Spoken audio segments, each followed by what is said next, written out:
بسم الله الرحمن الرحيم. الحمد لله رب العالمين، والصلاة والسلام على سيدنا محمد سيد الأولين والآخرين وعلى آله وأصحابه أجمعين. أما بعد، فأعوذ بالله من الشيطان الرجيم. بسم الله الرحمن الرحيم. وآتينا موسى الكتاب وجعلناه هدى لبني إسرائيل ألا تتخذوا من دوني وكيلا ذرية من حملنا مع نوح إنه كان عبدا شكورا. وقضينا إلى بني إسرائيل في الكتاب لتفسدن في الأرض مرتين ولتعلن علوا كبيرا فإذا جاء بعد أولاهما بعثنا عليكم عبادا لنا أولي بأس شديد فجاسوا خلال الديار وكان وعدا مفعولا. ثم رددنا لكم الكرة عليهم وأمددناكم بأموال وبنين وجعلناكم أكثر نفيرا. إن أحسنتم أحسنتم لأنفسكم وإن أسأتم فلها. فإذا جاء بعد الآخرة ليسوءوا وجوهكم وليدخلوا المسجد كما دخلوه أول مرة وليتبروا ما علوا تتبيرا. عسى ربكم أن يرحمكم وإن عدتم عدنا وجعلنا جهنم للكافرين حصيرا.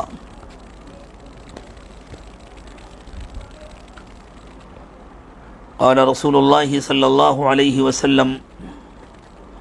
لا تزال عصابة من أمتي يقاتلون على أمر الله قاهرين لعدوهم لا يضرهم من خالفهم حتى تأتيهم الساعة وهم كذلك. وفي رواية: لا تزال طائفة من أمتي على الحق ظاهرين لا يضرهم من يخذلهم حتى يأتيهم أمر الله، أو كما قال صلى الله عليه وسلم: سبحان ربك رب العزة عما يصفون وسلام على المرسلين والحمد لله رب العالمين. اللهم صل على سيدنا محمد وعلى آل سيدنا محمد وبارك وسلم. اللهم صل على سيدنا محمد وعلى آل سيدنا محمد وبارك وسلم. اللهم صل على سيدنا محمد وعلى آل سيدنا محمد وبارك وسلم.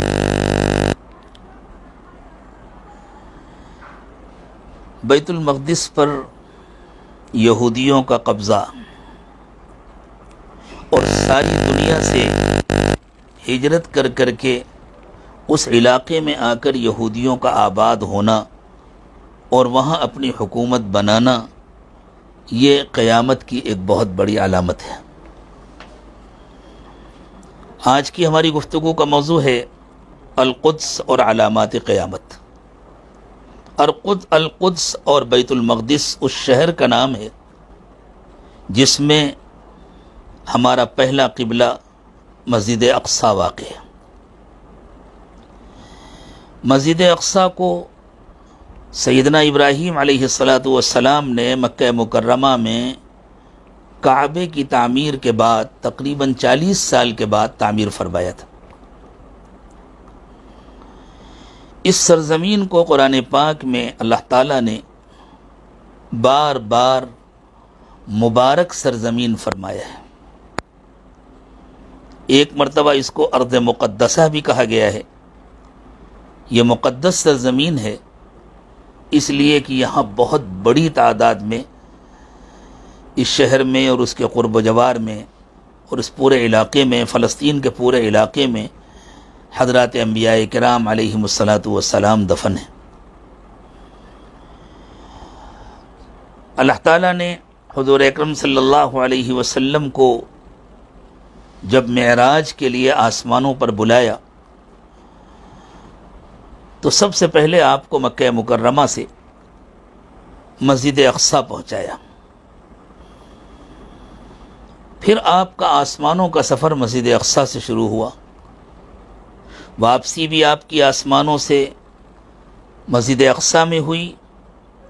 اور پھر جس سواری سے آپ مکہ مکرمہ سے مسجد اقصی تشریف لے گئے تھے، مسجد اقصی سے آپ مکہ مکرمہ اسی سواری سے واپس آئے.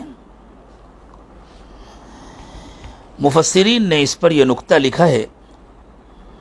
کہ اللہ تعالیٰ چاہتے تو آپ کو مکہ مکرمہ سے سیدھے آسمانوں پر بلا لیتے اور پھر آسمانوں سے مکہ مکرمہ واپس پہنچا دیتے، اور اللہ چاہتے تو تمام انبیاء کرام علیہم الصلاۃ والسلام کو حرم مکی میں جمع فرما دیتے، جس طرح اللہ تعالیٰ نے انبیاء کرام علیہم الصلاۃ والسلام کو مسجد اقصیٰ میں جمع فرمایا تھا تاکہ رسول اکرم صلی اللہ علیہ وسلم ان کی امامت فرمائیں۔ اگر اللہ چاہتے تو سب کو مکہ مکرمہ میں جمع فرما دیتے اور اللہ کے نبی صلی اللہ علیہ وسلم مکہ مکرمہ میں ان کی امامت فرماتے، لیکن چونکہ ہم سے پہلے کے اہل کتاب کا قبلہ تھا اور ہم سے پہلے کے اہل کتاب کا دینی مرکز تھا بیت المقدس، اور مسجد اقصیٰ ان کا قبلہ تھی، تو اللہ تعالیٰ یہ پیغام دینا چاہتے تھے کہ اب ان قوموں کو معزول کر دیا گیا ہے اور اس قبلے کی امامت بھی اب رسول اکرم صلی اللہ علیہ وسلم کو عطا کر دی گئی ہے۔ جس طرح آپ مسجد حرام کے امام ہیں، اسی طرح آپ ہی مسجد اقصیٰ کے امام ہیں۔ اب اصل مرکزیت مسجد حرام کو حاصل ہو رہی ہے، اصل مرکزیت کعبۃ اللہ کو حاصل ہو رہی ہے، اور پچھلا قبلہ منسوخ کر دیا گیا ہے، حتیٰ کہ اس پچھلے قبلے کے جتنے انبیاء کرام تھے علیہم الصلاۃ والسلام، ان سب کو مقتدی بنا کر کھڑا کیا گیا امام الانبیاء سیدنا محمد رسول اللہ صلی اللہ علیہ وسلم کے پیچھے۔ اس واقعے کو جب اللہ تعالیٰ نے بیان فرمایا سورہ بنی اسرائیل میں، سبحان الذي اسرى بعبده ليلا من المسجد الحرام الى المسجد الاقصى الذي باركنا حوله لنريه من آياتنا انه هو السميع البصير، ان جملوں کے ذریعے کہ پاک ہے وہ ذات جس نے رات کے ایک چھوٹے سے حصے میں اپنے بندے کو مسجد حرام سے مسجد اقصیٰ کا سفر کرایا۔ یہ مسجد اقصیٰ وہ مقام ہے جس کا پورا ماحول اللہ کی طرف سے بابرکت ہے۔ یہ سفر اس لیے کرایا گیا کہ تاکہ اللہ تعالیٰ اپنے بندے کو اپنی بڑی بڑی نشانیاں دکھائیں۔ اللہ بہت سننے والے اور بہت دیکھنے والے ہیں۔ جس مقام پر اللہ تعالیٰ نے اس واقعے کا ان الفاظ میں تذکرہ کیا، اسی مقام پر اگلی آیت میں اللہ نے فرمایا کہ ہم نے حضرت موسیٰ علیہ السلام کو کتاب دی تھی۔ حضرت موسیٰ علیہ السلام کو اللہ تعالیٰ کی طرف سے تورات ملی تھی، اور فرمایا وَجَعَلْنَاهُ هُدًى لِبَنِي إِسْرَائِيلَ أَلَّا تَتَّخِذُوا مِن دُونِي وَكِيلًا، کہ ہم نے تورات کو بنی اسرائیل کے لیے ہدایت اور رہبری کا سامان بنایا تھا، گویا بنی اسرائیل کے لیے گائیڈ بنایا تھا تورات کو، اور ان سے یہ کہا تھا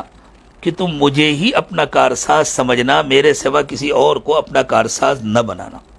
بنی اسرائیل سے اللہ تعالیٰ نے جتنے وعدے کیے تھے، جتنے انعامات کے وعدے کیے تھے، ان سے جس ملک کا وعدہ کیا گیا تھا، جس حکومت کا وعدہ کیا گیا تھا، وہ سارے وعدے مشروط تھے ایمان کے ساتھ، اعمال صالحہ کے ساتھ، کہ تم اللہ فرماتے ہیں کہ تم میرے سوا کسی کو کارساز نہ بنانا، میرے سوا کسی کی عبادت نہ کرنا، میرے سوا کسی کے آگے ہاتھ نہ پھیلانا، میرے سوا کسی کے سامنے سر نہ جھکانا، مجھ سے ہی مانگنا، مجھے ہی اپنا مددگار سمجھنا، تو پھر میں نے تم سے جتنے وعدے کیے ہیں وہ سارے وعدے پورے کروں گا۔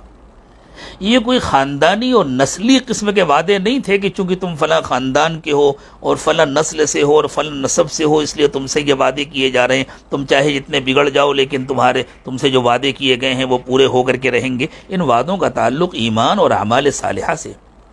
اسی لیے ایک مقام پر اللہ تعالیٰ نے فرمایا یا بنی اسرائیل اذکروا نعمتی التی انعمت علیکم واوفوا بعہدی اوفی بعہدکم وایای فارہبون، کہ بنی اسرائیل، اے اسرائیل کی اولاد، اے یعقوب کے بچوں، یاد کرو میں نے تم کو کیسی کیسی نعمتوں سے نوازا ہے، اور یہ خیال رکھو کہ تم نے مجھ سے جو وعدے کیے ہیں وہ پورے کرو، تو میں نے تم سے جو وعدے کیے ہیں وہ میں پورے کروں گا۔ اگر تم نے جو وعدے کیے ہیں تم ان کو پورے نہیں کرو گے تو پھر میری طرف سے تمہارے لیے کوئی وعدہ نہیں۔ بنی اسرائیل کو جب اللہ تعالیٰ نے فرعون اور فرعون کی قوم کے ظلم سے نجات دی اور سیدنا موسیٰ علیہ السلام کے ساتھ بنی اسرائیل کو ملک مصر سے نکالا اور ایک مقام پر لا کر کے ان کو ٹھہرایا گیا، تو حضرت موسیٰ علیہ السلام نے اللہ تعالیٰ کی طرف سے ان کو یہ خوشخبری سنائی کہ یہ فلسطین کی سرزمین اللہ تم کو دینا چاہتے ہیں، تم وہاں چلو اور اس سرزمین پر چل کر کے رہو، وہاں خالص اللہ کی مرضی کا نظام قائم کرو، جو اللہ کے باغی ہیں، جو اللہ کے نافرمان ہیں، ان سے اس زمین کو چھینو، ان کو اللہ تعالیٰ تمہارے ذریعے سزا دینا چاہتے ہیں، اور وہاں اللہ کی مرضی کا نظام قائم کرو۔ حضرت موسیٰ نے فرمایا یا قوم ادخلوا الارض المقدسة التي كتب الله لكم ولا ترتدوا على ادباركم فتنقلبوا خاسرین، کہ اس مقدس سرزمین میں داخل ہو جاؤ جو اللہ تعالیٰ نے تمہارے لیے لکھ دی ہے، اور اپنے ایڑیوں کے بل پیچھے مت پلٹو ورنہ تم ناکام ہو جاؤ گے۔ تو ان کی بزدلی کا اور ان کے ڈر کا یہ عالم تھا کہ انہوں نے حضرت موسیٰ علیہ السلام کو جواب دیا، قالوا یا موسیٰ ان فیہا قوما جبارین، موسیٰ وہاں بہت طاقتور لوگ رہتے ہیں، وہاں عمالقہ کی آبادی تھی، فلسطینیوں کی آبادی تھی، مختلف قومیں تھیں جو اس پورے علاقے میں بسی ہوئی تھیں۔ تو بنی اسرائیل نے حضرت موسیٰ علیہ السلام کو جواب دیا کہ موسیٰ وہاں بہت طاقتور لوگ رہتے ہیں، ہماری ہمت نہیں ہے وہاں جانے کی، ان سے لڑنے کی اور ان سے مقابلہ کرنے کی۔ حضرت موسیٰ علیہ السلام نے اپنے 2 معتمد لوگوں کو جاسوس بنا کر کے اس علاقے میں بھیجا تاکہ وہ وہاں جا کر وہاں کے حالات معلوم کر کے آئیں، اور ان لوگوں نے آ کر کے لوگوں کو بتلایا کہ وہ بہت کمزور اور بہت بزدل اور ڈرپوک قسم کے لوگ ہیں، ان کو ایک طویل زمانے سے جو عیش و عشرت کا سامان ملا ہوا ہے اس نے ان کو اتنا کمزور کر دیا ہے کہ اگر تم لوگ داخل ہوگے تو ایک طرف سے تم داخل ہوگے، دوسری طرف سے وہ خود چھوڑ کر بھاگ جائیں گے، ان کی ہمت نہیں ہے کہ وہ تمہارا مقابلہ کر سکے۔ تو قوم نے جواب دیا کہ موسیٰ جب وہ اتنے کمزور لوگ ہیں اور اتنے بزدل لوگ ہیں تو پھر ہمارے جانے کی کیا ضرورت ہے، تم اپنے رب کو ساتھ لے لو اور وہاں جا کر ان لوگوں کو نکال دو، جب وہ نکل جائیں گے اور علاقہ خالی ہو جائے گا تو ہم آ جائیں گے۔ اذهب انت وربك فقاتلا انا هاهنا قاعدون، موسیٰ ہم یہاں بیٹھ کر انتظار کر رہے ہیں، تم اپنے رب کے ساتھ جا کر ان سے مقابلہ کرو اور ان کو نکال باہر کرو، جب وہ نکل جائیں گے تو ہم آ جائیں گے۔ اللہ تعالیٰ نے قوم کو سزا دی، قال فإنها محرمة عليهم 40 سنة يتيهون في الأرض فلا تأس على القوم الفاسقين۔ اللہ تعالیٰ نے حضرت موسیٰ علیہ السلام سے کہا کہ اب ان کو اس علاقے کی حکومت سے 40 سال کے لیے محروم کیا جا رہا ہے، یہ 40 سال تک وہاں نہیں جا سکیں گے، یہیں اسی زمین میں بھٹکتے رہیں گے یہاں جب ہیں، اور موسیٰ ان کے اوپر تم ترس نہ کھانا، ان کے لیے مجھ سے کوئی سفارش نہ کرنا۔ حتیٰ کہ اسی 40 سال کے عرصے میں سیدنا موسیٰ علیہ السلام کا انتقال ہو گیا۔ حضرت ہارون علیہ السلام کا تو پہلے ہی حضرت موسیٰ علیہ السلام کی زندگی میں ہی وصال ہو چکا تھا، پھر حضرت موسیٰ علیہ السلام کا بھی انتقال ہو گیا۔ بعد میں جو پیغمبر مبعوث ہوئے ان کے ساتھ میں ان لوگوں نے اس علاقے میں بسنے والوں سے جہاد کیا اور وہاں گئے، اور فلسطین کے ایک بڑے علاقے پر ان لوگوں نے قبضہ کیا۔ لیکن ان سے غلطی ہوئی کہ قبضہ کرنے کے بعد بھی انہوں نے اللہ کا حکم پورا نہیں کیا۔ اللہ کی منشا یہ تھی کہ وہ وہاں جا کر ایک مضبوط اور متحد حکومت بناتے، ایک مضبوط طاقت بن کر کے وہاں رہتے، اور اس علاقے میں بسنے والے جو مشرک اور کفار ہیں ان کو وہ کمزور کرتے، ان کو وہ دباتے اور اللہ کا حکم نافذ کرتے۔ ان لوگوں نے یہ کیا کہ 12 قبیلوں نے پوری زمین کو 12 حصوں میں بانٹ لیا اور چھوٹے چھوٹے حصے لے کر کے الگ ہو گئے۔ جیسے اس زمانے میں بعض مسلمانوں کی چھوٹی چھوٹی حکومتیں ہیں، یہودیوں نے اپنا وہی تجربہ دہرایا ہے، بالکل اسی طرح سے بنی اسرائیل کے 12 قبیلوں نے 12 علاقوں میں اپنی چھوٹی چھوٹی الگ الگ حکومتیں بنا لی۔ اس کے نتیجے میں ان کی کوئی بھی حکومت مضبوط نہیں تھی، کوئی بھی حکومت طاقتور نہیں تھی، اور قریب میں مشرکین کی بڑی بڑی مضبوط اور طاقتور حکومتیں موجود تھیں۔ پھر ان لوگوں نے آپس میں لڑنا بھی شروع کر دیا، ان چھوٹی چھوٹی حکومتوں نے آپس میں ایک دوسرے سے الجھنا شروع کر دیا، آپس میں ایک دوسرے سے لڑنا شروع کر دیا، اور جو قریب کی مشرک حکومتیں تھیں انہوں نے یہ پالیسی اختیار کی کہ کسی ایک سے وہ دوستی کرتے اور ان کو سمجھاتے کہ دیکھو فلاں تمہارا مخالف ہے، ہم اس کے مقابلے میں تمہاری مدد کریں گے۔ ان کی مدد کر کے اس کو کمزور کرتے، پھر دوسرے کی مدد کر کے ان کو کمزور کرتے، اس طرح وہ مشرکین ان کو آپس میں لڑاتے تھے، حتیٰ کہ ایک وقت آیا کہ بنی اسرائیل کو یقین ہو گیا کہ اب یہ سارے مشرکین مل کر کے ہم کو اس علاقے سے بے دخل کر دیں گے، ہم کو نکال باہر کر دیں گے۔ ایک بہت بڑا مشرک بادشاہ تھا جالوت، اس نے پورے علاقے والوں کو متحد کیا، پورے علاقے والوں کو منظم کیا، اور آپس میں یہ طے کیا، وہ بنی اسرائیل اس زمانے کے مسلمان تھے کہ یہ مسلمان لوگ ہیں، انہوں نے آ کر کے ہمارے علاقے کا ماحول خراب کر دیا ہے، ان کو یہاں سے نکال باہر کر دینا چاہیے۔ ان لوگوں کے اندر بھی آہستہ آہستہ بڑی خرابیاں پیدا ہو گئی تھیں، یہ کھلم کھلا شرک میں مبتلا ہو گئے تھے۔ بنی اسرائیل نے ان قوموں کے ساتھ رہ کر کے ان کی عادتیں، ان کے طور طریقے اپنا لیے تھے، وہ شرک کرنے لگے تھے، اخلاقی کمزوریاں پیدا ہو گئی تھیں، بے حیائی عام ہو گئی تھی، ہر طرح کی اخلاقی انارکی میں مبتلا ہو گئے تھے۔ تو جب ان لوگوں کو لگا کہ اب ہم کو اس پورے علاقے سے نکال دیا جائے گا، تو اس زمانے میں اللہ کے نبی تھے حضرت سموئیل علیہ السلام، یہ بنی اسرائیل کے جو 12 سردار تھے، یہ سب مل کر کے حضرت سموئیل علیہ السلام کے پاس آئے، اور آ کر ان لوگوں نے درخواست کی کہ حضرت ہم سب مل کر کے ایک متحدہ حکومت بنانا چاہتے ہیں، آپ کسی ایک کو بادشاہ مقرر کر دیجئے تاکہ ہم اس کی قیادت میں اپنے دشمنوں سے مقابلہ کر سکیں۔ اور یہ جو 12 آئے تھے، ان میں سے ہر ایک کو یہ امید تھی کہ بادشاہ تو مجھے ہی بنایا جائے گا، ہر ایک یوں سمجھتا تھا، اس لیے کہ سب اپنے اپنے قبیلے کے شیخ تھے نا، تو ہر شیخ کا یہ خیال تھا کہ بادشاہ تو مجھے بنایا جائے گا۔ حضرت سموئیل علیہ السلام نے اللہ تعالیٰ کے حکم کے مطابق ان کو یہ اطلاع دی کہ اللہ نے طالوت کو تمہارا بادشاہ بنایا، اور طالوت ان میں سے کسی میں نہیں تھے، طالوت کسی گنتی میں نہیں تھے اس وقت۔ تو ان لوگوں نے اعتراض کیا کہ طالوت کے پاس تو دولت بھی نہیں ہے،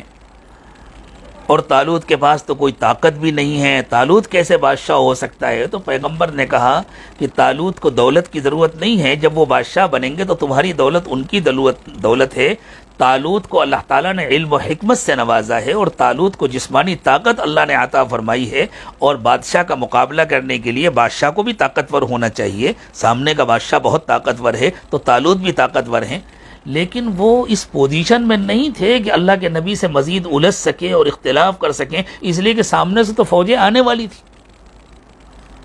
بنی اسرائیل کے پاس ایک باکس ہوا کرتا تھا جس کو تابوت سکینہ کہتے ہیں، ابھی بھی بیچاروں کا تابوت سکینہ گم ہے، وہ تلاش کر رہے ہیں، اور کبھی کبھی یہ اطلاعات آتی ہیں کہ ان لوگوں کو تابوت سکینہ مل گیا ہے، اللہ جانے ملا ہے کہ نہیں ملا ہے۔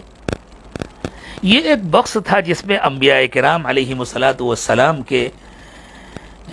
مقدسات تھے، انبیاء کرام علیہم السلام کے تبرکات ہوا کرتے تھے، جس میں حضرت موسیٰ علیہ السلام کی لاٹھی تھی، بعض دوسرے انبیاء کرام علیہم السلام کے تبرکات تھے۔ جب کبھی کوئی خاص موقع آتا تھا تو یہ اس باکس کو اپنے ساتھ رکھتے تھے، اور ان کا یہ عقیدہ تھا کہ اس کی برکت سے اللہ تعالیٰ کی مدد آتی ہے، اور واقعی ہوتا بھی تھا۔ دشمنوں نے ان سے تابوت سکینہ بھی چھین لیا تھا، تو یہ اتنے گھبرائے ہوئے تھے کہ ان کو حضرت سموئیل علیہ السلام کی بات ماننی پڑی۔ حضرت طالوت جب بادشاہ بنے اور وہ اپنی فوج کو لے کر کے چلے، تو انہوں نے صاف صاف کہہ دیا کہ دیکھو راستے میں ایک دریا آئے گا، اللہ تعالیٰ نے ان کو کتاب عطا فرمائی زبور، اور حضرت داؤد علیہ السلام کو اللہ تعالیٰ نے بہت خوبصورت آواز دی تھی۔ جب حضرت داؤد مناجات کرنے بیٹھتے تھے اور اللہ کی کتاب پڑھنے بیٹھتے تھے تو پرندے بھی جمع ہو جاتے تھے، پہاڑ بھی ان کے ساتھ اللہ کی یاد میں اور مناجات میں مصروف ہو جاتے تھے۔ حضرت داؤد علیہ السلام نے 39 سال تک حکومت کی۔ یہ صرف ایک ہی موقع آیا ہے جب یہودیوں کی ایک متحدہ حکومت فلسطین میں قائم ہوئی۔ 39 سال تک حضرت داؤد علیہ السلام نے حکومت کی، 1004 سے 965 قبل مسیح تک۔ 965 قبل مسیح میں جب حضرت داؤد علیہ السلام کا انتقال ہو گیا تو حضرت داؤد کے وارث ہوئے حضرت سلیمان علیہ السلام۔ اللہ تعالیٰ نے فرمایا وَوَرِثَ سُلَيْمَانُ داؤد، کہ سلیمان حضرت داؤد کے وارث بنے۔ اتفاق کی بات یہ ہے کہ حضرت داؤد نے بھی 39 سال حکومت کی، 39، اور حضرت سلیمان علیہ السلام نے بھی پورے 39 سال حکومت کی۔ حضرت سلیمان علیہ السلام کی حکومت 926 قبل مسیح تک رہی. بس یہ ایک ہی موقع آیا ہے جب بنی اسرائیل کی دنیا میں متحدہ حکومت قائم ہوئی تھی. اس کی مدت صرف 94 سال ہے. 16 سال طالوت کی حکومت کے، 39 سال حضرت داؤد علیہ السلام کی حکومت کے، اور 39 سال حضرت سلیمان علیہ السلام کی حکومت کے. یہ 94 سال کی مدت ہے. حضرت سلیمان علیہ السلام کے انتقال کے بعد بنی اسرائیل نے پھر آپس میں لڑنا شروع کر دیا. یہ تو ان کے لیے بہت ہی صبر کی گھڑیاں تھیں کہ 94 سال تک انہوں نے صبر کر لیا اور آپس میں متحد رہے اور مل جل کر کے رہے. یہ بنی اسرائیل کا مزاج نہیں تھا کہ یہ اس طرح مل جل کر کے رہیں. اس لیے اپنے اصل مزاج کی طرف واپس آئے اور انہوں نے پھر آپس میں لڑنا شروع کر دیا. اور کچھ دنوں کے بعد انہوں نے ملک کو 2 حصوں میں تقسیم کر لیا. 2 بڑی بڑی حکومتیں بن گئیں، لیکن پھر بھی یہ دونوں طاقتور حکومتیں تھیں. ایک حکومت شمالی فلسطین اور شرق اردن میں قائم ہوئی جس کا نام رکھا گیا اسرائیل. اسرائیل کا پایہ تخت سامریہ تھا. دوسری حکومت جنوبی فلسطین اور ادوم کے علاقے میں قائم ہوئی جس کا نام رکھا گیا یہودیہ. یہودیہ کا پایہ تخت یروشلم تھا جس کو بیت المقدس کہتے ہیں. یہ دونوں حکومتیں مسلسل آپس میں لڑتی رہیں. یہ دونوں مل جل کر کے نہیں رہے. اسرائیل نام کی جو حکومت تھی ان لوگوں کے اندر بہت جلدی بہت آزادی آ گئی. شرک بھی داخل ہو گیا، بے حیائی بھی عام ہو گئی، ہر قسم کی بد اخلاقیاں پیدا ہو گئیں، دین سے بالکل دور ہو گئے. حتیٰ کہ ان کے درمیان جو انبیاء کرام علیہم السلام مبعوث ہوئے وہ ان کی بات سننے کو تیار نہیں ہوتے تھے. انبیاء کرام علیہم السلام کو انہوں نے اپنے ہاتھوں سے قتل کرنا شروع کیا. بعد انبیاء کرام کو اپنے علاقوں سے نکال دیا. ان کو وارننگ دے دی کہ تم کو نبوت کرنا ہے تو یہاں سے باہر چلے جاؤ، ہم کو سمجھانے کی ضرورت نہیں، ہمارے پاس آنے کی ضرورت نہیں.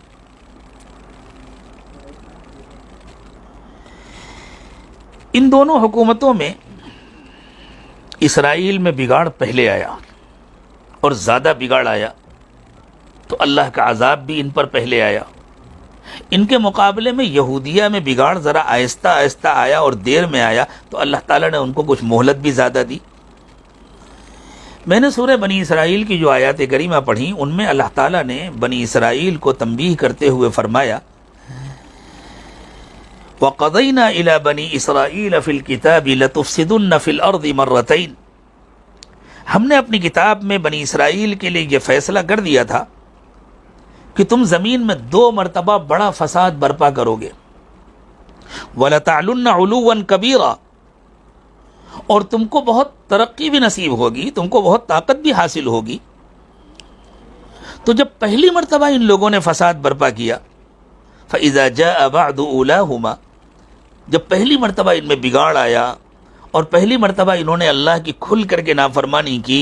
بَعَثْنَا عَلَيْكُمْ عِبَادًا لَنَا أُولِي بَأْسٍ شَدِيدٍ، تو اللہ بنی اسرائیل سے کہہ رہے ہیں ہم نے تم کو سزا دینے کے لیے اپنے بہت مضبوط اور طاقتور بندوں کو بھیجا. فَجَاسُوا خِلَالَ الدِّيَارِ، وہ گھروں کے اندر گھس گئے. وَكَانَ وَعْدًا مَفْعُولًا، اور یہ اللہ کا کیا ہوا وعدہ تھا، اسے کوئی روک نہیں سکتا تھا. حالانکہ جن لوگوں نے حملہ کیا تھا اور جن لوگوں نے بنی اسرائیل کو سزا دی تھی اور جنہوں نے ان کے پورے علاقے کو تہس نہس کیا تھا وہ سب مشرک لوگ تھے. اور اس زمانے میں بنی اسرائیل یہی گانا گاتے تھے کہ ہم چونکہ مسلمان ہیں، ہم اللہ کو ماننے والے ہیں، ہم اہل کتاب ہیں، ہمارے پاس اللہ کی کتاب ہے، اس لیے یہ لوگ ہم سے حسد کرتے ہیں، یہ لوگ ہم سے جلتے ہیں. لیکن اللہ بتلا رہے ہیں کہ تم مسلمان کہاں رہ گئے تھے، تم تو صرف نام کے مسلمان تھے، تم نے باقاعدہ عملاً شرک کرنا شروع کر دیا تھا. تم انبیاء کرام علیہ السلام کا کہنا نہیں مانتے تھے، تم ان کی نصیحتوں کو قبول نہیں کرتے تھے. تو ہم نے، یہ اللہ کا تکوینی فیصلہ تھا کہ ہم نے اپنے ان بندوں کو بھیجا تم کو سزا دینے کے لیے. اس کو تھوڑا سا تفصیل سے سمجھنے کی ضرورت ہے. یہ پہلا فساد کس طرح برپا ہوا کہ جب حضرت سلیمان علیہ السلام کے انتقال کے بعد بنی اسرائیل نے اپنے ملک کو 2 حصوں میں بانٹ لیا اور 2 باقاعدہ حکومتیں قائم ہو گئیں، ایک اسرائیل نام کی اور ایک یہودیہ نام کی. تو اسرائیل نامی ریاست میں شرک اور بد اخلاقی کا رواج پہلے ہوا۔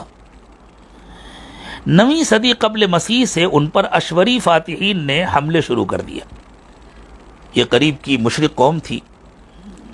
تو اشوری فاتحین نے 9ویں صدی قبل مسیح سے ہی ان پر حملے کرنے شروع کر دیا۔ اس درمیان میں ان کے درمیان حضرت عاموس علیہ السلام اور حضرت حوسی علیہ السلام انبیاء کرام علیہ السلام مبعوث ہوئے، اور یہ ان لوگوں کو برابر سمجھاتے رہے، ان کو توبہ کی تلقین کرتے رہے، لیکن بجائے اس کے کہ انبیاء کرام علیہ السلام کی بات مانتے، ان کی نصیحتوں پر عمل کرتے، ان لوگوں نے انبیاء کرام علیہ السلام کے خلاف ایک محاذ قائم کر لیا، اور گویا اس زمانے میں ان کو وہابی کہنا شروع کر دیا۔ یہ وہابی لوگ ہیں، یہ عقیدہ خراب کرنے کے لیے آ رہے ہیں، یہ زبردستی ہم کو ہمارے باپ دادا کے طریقوں سے روکتے ہیں اور منع کرتے ہیں۔ بعض انبیاء کرام کو قتل کر دیا گیا۔ تورات میں اور خاص طور سے تلمود میں یہ تفصیلات موجود ہے کہ بعض انبیاء کرام علیہ السلام کے پیروں میں رسی باندھ کر کنووں کے اندر ان کو منہ کے بل الٹا لٹکا دیا گیا، تاکہ اس پرانے کنویں کے اندر کی گیس سے وہ تڑپ تڑپ کر ختم ہو جائیں، اور انبیاء کرام علیہ السلام ختم ہو گئے۔ یہودیہ کا یہ اسرائیل کا جو آخری بادشاہ تھا، اس نے قریب کی ایک مشرک سلطنت کی شہزادی سے شادی کر لیا تھا، اور باقاعدہ کھلم کھلا بت پرستی شروع کر دی تھی، کھلم کھلا شرک میں مبتلا ہو گیا تھا۔ اور اس زمانے کے جو اللہ کے نبی تھے، ان کو اس نے وارننگ دے دی تھی کہ تم میرے علاقے سے نکل جاؤ ورنہ تم کو ختم کر دیا جائے گا۔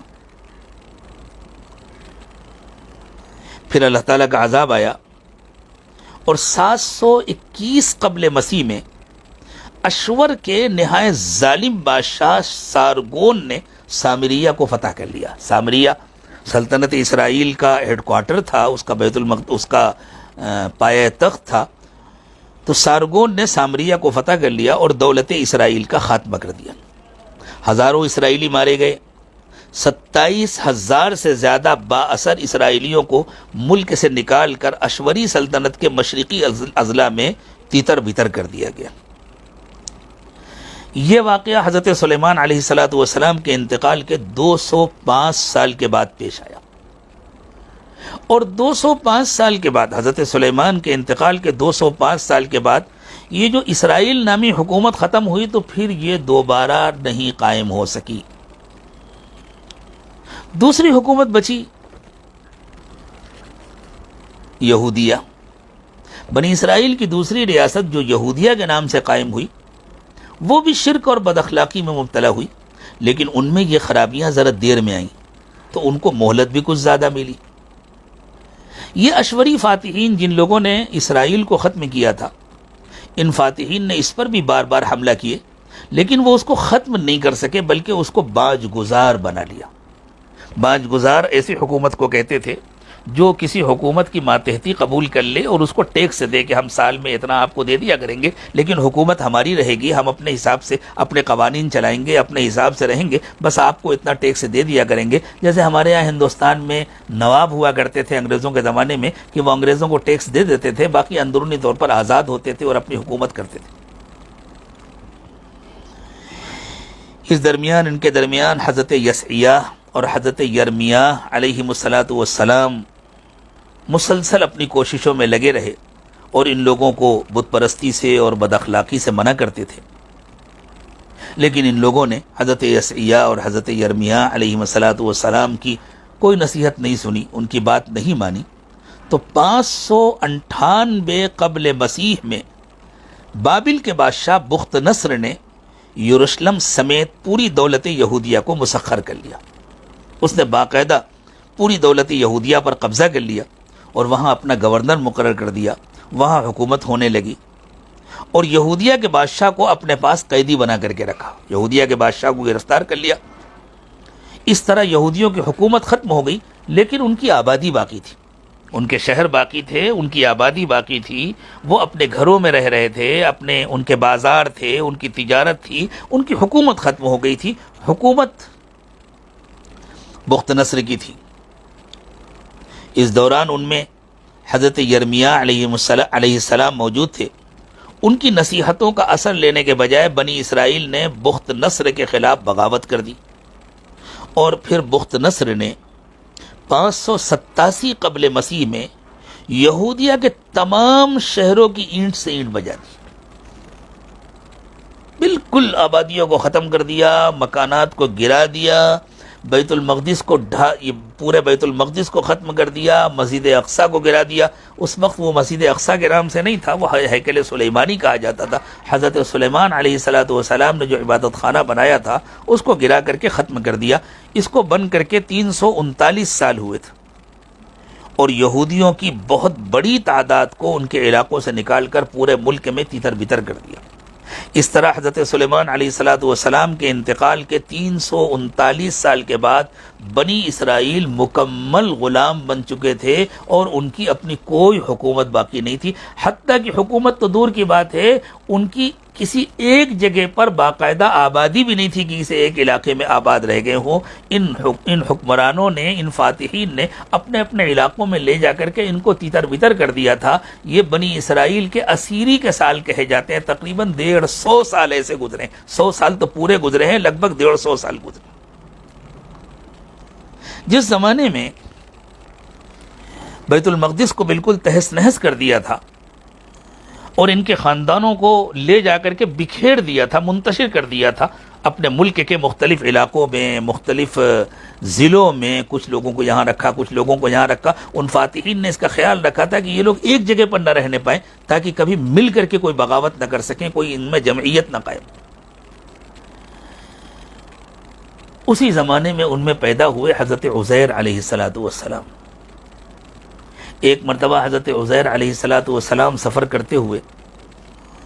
بیت المقدس سے گزرے، اور پورا شہر تباہ پڑا ہوا تھا، کوئی آبادی نہیں تھی، چھتیں زمین پر پڑی ہوئی تھیں، پورا شہر مسمار ہو چکا تھا. اور حضرت عزیر علیہ السلام کو معلوم تھا کہ اللہ تعالیٰ نے وعدہ کیا ہوا ہے کہ ہم اس شہر کو دوبارہ بسائیں گے اور تم لوگوں کو یہاں دوبارہ پہنچائیں گے. تو اللہ تعالیٰ نے قرآن پاک میں حضرت عزیر علیہ السلام کا نام لیے بغیر اس واقعے کو ذکر فرمایا. او کالذی مر علی قریۃ وہی خاویۃ علی عروشها قال انا یحیی هذه اللہ بعد موتها فاماته اللہ 100 عام ثم بعثه قال کم لبثت قال لبثت یوما او بعض یوم قال بل لبثت 100 عام فانظر الى طعامك وشرابك لم يتسنه وانظر الى حمارك وَلِنَجْعَلَكَ آيَةً لِلنَّاسِ وَانظُرْ إِلَى الْعِظَامِ كَيْفَ نُنْشِزُهَا ثُمَّ نَكْسُوهَا لَحْمًا فَلَمَّا تَبَيَّنَ لَهُ قَالَ أَعْلَمُ أَنَّ اللَّهَ عَلَى كُلِّ شَيْءٍ قَدِيرٌ. اللہ تعالیٰ فرماتے ہیں ایک مثال دے کر کے کہ اس شخص کی مثال جو ایک بستی سے گزرا. مفسرین کہتے ہیں کہ یہ حضرت عزیر علیہ السلام تھے، اور وہ بستی بالکل برباد تھی، اجاڑ پڑی ہوئی تھی، اس کی چھتیں زمین پر تھیں. تو ان کو خیال آیا انا یحیی هذه اللہ بعد موتها، یہ شہر جو پورا برباد ہو چکا ہے اس کو اللہ تعالیٰ دوبارہ کیسے زندہ کریں گے، اس کو دوبارہ کیسے بسایا جائے گا. فاماته اللہ 100 عام ثم بعثه، تو اللہ تعالیٰ نے وہیں پر حضرت عزیر علیہ السلام کی جان نکال لی. ان کا انتقال ہو گیا. 100 سال وہ وہیں پڑے رہے، پورے 100 سال. اللہ تعالیٰ بنی اسرائیل کو اپنی قدرت دکھانا چاہتے تھے. حضرت عزیر علیہ السلام کو یہ دور بھی ملا، اور پھر حضرت عزیر علیہ السلام کو دوسرا دور بھی ملا جب بیت المقدس آباد ہو گیا، اور وہاں جا کر حضرت عزیر علیہ السلام وہاں کے، آج کی زبان میں گویا وہاں کے وزیر اوقاف بنے، وہاں کے تمام مذہبی امور کے ذمہ دار بنائے گئے حضرت عزیر علیہ السلام. 100 سال کے بعد وہ بیدار ہوئے، دوبارہ اللہ تعالیٰ نے ان میں جان ڈالی. قال کم لبثت، پوچھا عزیر کتنا وقت گزرا. قال لبثت یوما او بعض یوم، انہوں نے کہا کہ شاید پورا ایک دن گزرا ہے یا دن کا کچھ حصہ گزرا ہے. قال بل لبثت 100 عام، تمہیں پتہ نہیں ہے 100 سال گزر چکے ہیں. فانظر الى طعامك وشرابك لم يتسنه، ذرا اپنا کھانا اور پانی دیکھو، خراب نہیں ہوئے. کھانا بھی ویسے ہی رکھا ہوا تھا، پانی بھی ویسے ہی رکھا ہوا تھا، نہ کھانا خراب ہوا نہ پانی خراب ہوا. وانظر الى حمارك، اور ذرا اپنے گدھے کو دیکھو تو گدھے کا تو ہڈیوں کا صرف ڈھانچہ بچا تھا، سارا گوشت ختم ہو چکا تھا. وَلِنَجْعَلَكَ آیَةً لِلنَّاسِ، ہم تم کو لوگوں کے لیے نشانی بنانا چاہتے ہیں. اسی لیے یہودیوں کے ہاں حضرت عزیر علیہ السلام کی بڑی اہمیت ہے. یہودی حضرت عزیر کو خدا کا بیٹا کہتے ہیں. اللہ تعالیٰ نے فرمایا وقالت الیہود عزیر ابن اللہ وقالت النصارى المسیح ابن اللہ. یہودی کہتے ہیں کہ عزیر اللہ کے بیٹے ہیں، نصارہ کہتے ہیں کہ مسیح اللہ کے بیٹے ہیں. ذالک قولہم بافواہہم، جتنی زبانیں جتنے منہ اتنی باتیں. یضاہئون قول الذین کفروا من قبل، اپنے سے پہلے والے کافروں کی جیسی ملتی جلتی باتیں کرتے ہیں یہ لوگ. پھر اللہ نے فرمایا وانظر الی العظام کیف ننشزها ثم نکسوها لحما، ذرا ان ہڈیوں کو دیکھو ہم ان کو کس طرح جمع کریں گے اور ان کو گوشت پہنائیں گے. فلما تبین له قال اعلم ان اللہ علی کل شیء قدیر. جب حضرت عزیر علیہ السلام نے دیکھا میرا تو گدھا زندہ ہو کر کے کھڑا ہو گیا، اس کی ہڈیاں بھی جمع ہو گئیں، اس کے جسم پر گوشت بھی آ گیا اور وہ زندہ ہو کر کھڑا ہو گیا، تو انہوں نے کہا کہ واقعی اب مجھے یقین ہو گیا کہ اللہ جو چاہیں کر سکتے ہیں. یقین تو پہلے بھی تھا، وہ دیکھ لیا تو عین الیقین ہو گیا کہ میں نے اپنی آنکھوں سے دیکھ لیا، مجھے عملی تجربہ ہو گیا کہ اللہ تعالیٰ جو چاہتے ہیں کر سکتے ہیں. یہ حضرت عزیر علیہ السلام بھی ان لوگوں کو نصیحتیں کرتے تھے، سمجھاتے تھے، لیکن ان کو کہاں کسی کے بات سمجھ میں آتی تھی. حضرت یرمیہ علیہ السلام، حضرت عزیر علیہ السلام تو بعد میں پیدا ہوئے تھے، جب ان کی وہ پورا علاقہ تہس نہس ہو چکا تھا اور پورے ان بنی اسرائیل کو فاتحین نے، خاص طور سے بخت نصر نے اپنے علاقے میں لے جا کر کے پھیلا دیا تھا اور بدترین قسم کی غلامی کی زندگی یہ لوگ گزار رہے تھے. پھر جب بابل کی سلطنت کو زوال ہوا، بخت نصر جس کا حاکم تھا، اور سن 539 قبل مسیح میں ایرانی فاتح سائرس نے بابل کو فتح کیا، اور اس فتح کے دوسرے ہی سال سائرس نے بنی اسرائیل کو ان کے وطن میں دوبارہ آباد ہونے کی عام اجازت دے دی. ایک بات ذہن میں رکھیے کہ جس زمانے میں یہ بنی اسرائیل غلامی کی زندگی گزار رہے تھے، تو ان کے درمیان مبعوث ہونے والے انبیاء کرام علیہم السلام ان کو سمجھاتے تھے کہ دیکھو اللہ کی طرف سے ایک مسیح آئے گا، اللہ کی طرف سے ایک نجات دہندہ آئے گا، تم سب لوگ توبہ کرو، استغفار کرو، اللہ تعالیٰ سے معافی مانگو، اپنا معاملہ اللہ کے ساتھ درست کرو، تو اللہ تعالیٰ تمہارے لیے ایک نجات دہندہ بھیجیں گے جس کے ذریعے سے تمہارے حالات بدل جائیں گے اور تم کو تمہاری حکومت دوبارہ واپس مل جائے گی. ان کے دل میں بڑی کسک ہوتی تھی کہ ہماری حکومت ختم ہو گئی، ہمارا کوئی ملک نہیں رہ گیا، ہمارا کوئی وطن نہیں رہ گیا. تو چونکہ ظالموں نے ان کو ان کے علاقے سے نکال دیا تھا، ان کی حکومت پر قبضہ کر لیا تھا، تو جب انبیاء کرام علیہ السلام ان کو بتلاتے تھے کہ اللہ کی طرف سے ایک مسیح آئے گا، ایک نجات دہندہ آئے گا، تو ان کو یہ خیال ہوتا تھا کہ وہ مسیح کوئی بادشاہ ہوگا، اس کے پاس بڑی فوج ہوگی، اس کے پاس بڑی طاقت ہوگی. آج تک یہودی اسی انتظار میں بیٹھے ہوئے ہیں کہ بہت بڑی طاقت کے ساتھ کوئی بادشاہ آئے گا، وہ ہمارا نجات دہندہ ہوگا. حضرت عیسیٰ علیہ السلام جب پیدا ہوئے تو ان لوگوں نے حضرت عیسیٰ علیہ السلام کو مسیح ماننے سے اسی لیے انکار کر دیا کہ حضرت عیسیٰ کے پاس کوئی فوج نہیں تھی، کوئی طاقت نہیں تھی، حضرت عیسیٰ بادشاہ نہیں تھے. جبکہ حضرت عیسیٰ علیہ السلام کی پیدائش سے بہت پہلے سے اللہ تعالیٰ نے مسلسل اپنی نشانیاں دکھانی شروع کی تھی تاکہ انہیں یقین ہو جائے کہ اللہ اپنی بڑی قدرت کا مظاہرہ کر رہے ہیں اور اللہ کا مسیح آنے والا ہے. چونکہ حضرت عیسیٰ سچے مسیح بن کر کے آئے تھے اور ان لوگوں نے حضرت عیسیٰ علیہ السلام کو اللہ کا مسیح نہیں مانا، تو ان پر اللہ کی یہ لعنت مسلط ہوئی کہ اب وہ جھوٹے مسیح کا انتظار کر رہے ہیں. وہ جھوٹا مسیح ہے المسیح الدجال، جس کو قتل کرنے کے لیے اللہ تعالیٰ سچے مسیح حضرت عیسیٰ علیہ السلام کو آسمان سے اتارے. اور اس کے لیے اللہ تعالیٰ نے جگہ بھی یہی مقرر کی ہے. وہ جھوٹا نبی بھی اسی علاقے میں آئے گا جس علاقے کو یہ اپنی میراث کی زمین کہتے ہیں، اور سچے نبی بھی اسی علاقے میں تشریف لائیں گے، اور پھر وہ سچے نبی اس جھوٹے نبی کو اپنے ہاتھوں سے قتل کریں گے، اور پھر اللہ کا دین غالب ہوگا، اللہ کی مرضی کی حکومت قائم ہوگی. تو جب 539 قبل مسیح میں ایرانی فاتح سائرس نے بابل کو فتح کیا، تو اس فتح کے دوسرے ہی سال سائرس نے بنی اسرائیل کو ان کے وطن میں دوبارہ آباد ہونے کی عام اجازت دے دی. اس کے بعد آہستہ آہستہ یہودیوں کے قافلوں نے یہودیہ کا رخ کرنا شروع کیا. سلطنت اسرائیل تو پہلے ختم ہو چکی تھی، اب یہودیہ کا رخ کرنا شروع کیا. اور ذہن میں رکھیے گا کہ بیت المقدس وہی ہے جہاں یہودیہ حکومت قائم تھی. لیکن اس درمیان میں اس علاقے میں جو ہمسایہ قومیں آ کر آباد ہو گئی تھیں، جب جگہ خالی ہوئی تو وہاں کی جو قومیں آباد تھیں ان لوگوں نے مزاحمت کرنی شروع کی. وہ ان کو یہاں بسنا نہیں دیتے تھے، وہ ان کو یہاں رہنے نہیں دیتے تھے کہ نہیں یہ مسلمان پھر سے آ گئے، ہم ان کو یہاں نہیں رہنے دیں گے، اپنے گاؤں میں نہیں رہنے دیں گے، اپنے علاقے میں نہیں رہنے دیں گے. پھر تقریباً 16 سال کے بعد 522 قبل مسیح میں دارا اول نے یہودیہ کے آخری بادشاہ کے پوتے زروبابل کو یہودیہ کا گورنر مقرر کر دیا. اس سے اس کے ہاتھ میں طاقت آ گئی اور اس نے یہاں یہودیوں کو بسانا شروع کیا. تو اس نے اس زمانے کے انبیاء کرام اور سرداروں کے ساتھ مل کر ہیکل مقدس کو دوبارہ تعمیر کرایا. حضرت سلیمان علیہ الصلاۃ والسلام نے جو ہیکل بنایا تھا، جو عبادت خانہ بنایا تھا، اس کو دوبارہ تعمیر کرایا. پھر 458 قبل وسیع میں ایک جلا وطن گروہ کے ساتھ حضرت عزیر علیہ الصلاۃ والسلام یہودیہ پہنچے اور شاہ ایران نے اپنے ایک فرمان کے ذریعے حضرت عزیر علیہ الصلاۃ والسلام کو وہاں کے تمام مذہبی امور کا ذمہ دار بنا دیا. حضرت عزیر علیہ الصلاۃ والسلام کے پہنچنے سے یہودیوں کو بڑی خوشی ہوئی، اس لیے کہ حضرت عزیر علیہ الصلاۃ والسلام 100 سال تو دنیا سے جا کر کے انتقال کا 100 سال گزار کر کے اس کے بعد زندہ ہوئے تھے اور پھر تشریف لائے تھے، تو بہت لمبی عمر پائی تھی. پچھلا دور بھی دیکھا تھا اور یہ دور بھی. تو حضرت عزیر علیہ الصلاۃ والسلام کا بڑا احترام تھا ان کے یہاں. حضرت عزیر علیہ الصلاۃ والسلام نے اپنی یادداشت سے، حضرت عزیر علیہ الصلاۃ والسلام تورات کے حافظ تھے، انہوں نے اپنی یادداشت سے تورات کو دوبارہ لکھا اور پھر تورات کے نسخے تیار کرائے اور تورات پڑھانے کے لیے مدارس قائم کیے، مکاتب قائم کیے، مسجدیں بنوائیں، دارالقضاء قائم کیے، قاضیوں کو مقرر کیا. یہ پورا نظام حضرت عزیر علیہ الصلاۃ والسلام کے ذریعے قائم ہوا. پھر سن 445 قبل مسیح میں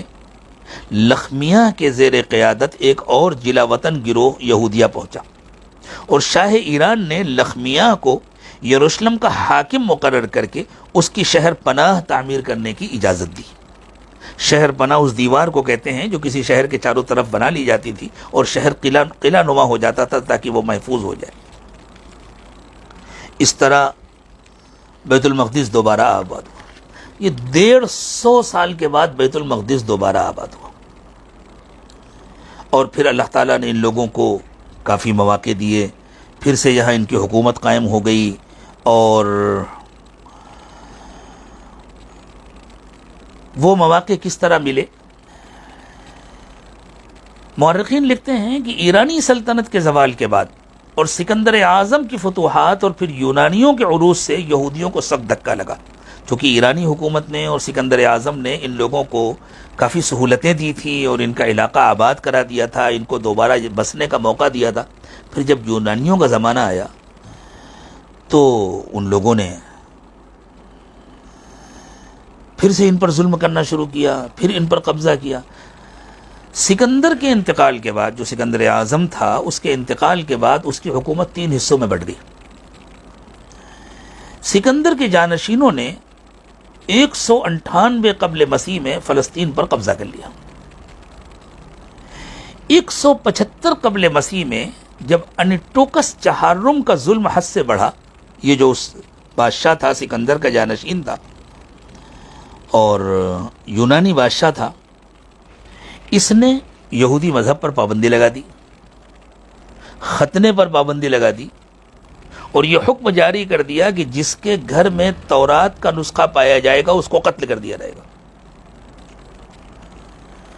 تو بجائے اس کے کہ یہودی اس ظلم سے دبتے اور ہتھیار ڈالتے، ان میں ایک زبردست تحریک پیدا ہوئی جس کو اس زمانے کا انتفاضہ کہہ سکتے ہیں، ایک عوامی تحریک پیدا ہوئی. تو 175 قبل مسیح میں جب انٹوکس چہارم کا ظلم حد سے بڑھا اور اس نے یہودی مذہب پر مکمل پابندی لگا دی، تو اس کے خلاف یہودیوں میں ایک زبردست مزاحمتی تحریک پیدا ہوئی. یہ بات ذہن میں رکھیے کہ اس زمانے کے جو یہودیوں کے شرفاء سمجھے جاتے تھے، ان کا جھکاؤ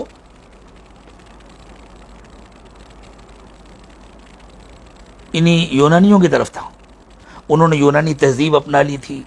یونانی لباس پہننا شروع کر دیا تھا. جس طرح اس زمانے میں مسلمان شرفا نے ماشاء اللہ انگریزوں کی تہذیب اپنا لی ہے، یہود و نصارہ کی تہذیب اپنا لی ہے. وہ جب تک ٹائی نہ لگائیں، جب تک گلے میں پٹا نہ لگائیں، اس وقت تک پڑھے لکھے نہیں سمجھے جاتے. جب تک ننگے سر نہ پھریں، جب تک وہ ترقی یافتہ نہیں سمجھے جاتے. بالکل اسی طرح ان لوگوں نے یونانیوں کا لباس، یونانیوں کے طور طریقے، حتیٰ کہ جب یہ عوامی تحریک پیدا ہوئی تو ان لوگوں کا جھکاؤ اور ان کی ہمدردیاں یونانیوں کے ساتھ تھی. لیکن حضرت عزیر علیہ السلام نے جو دینی محنت کی تھی، اور اس زمانے میں حضرت عزیر علیہ السلام کی محنت کو سمجھنے کے لیے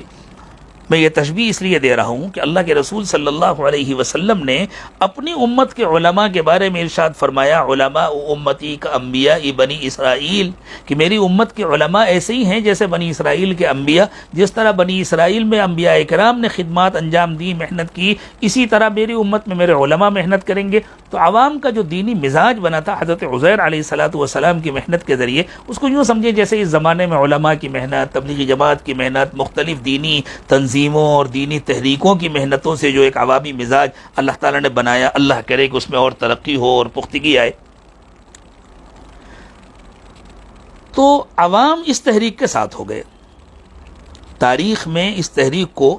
مکابی بغاوت کے نام سے یاد کیا جاتا ہے.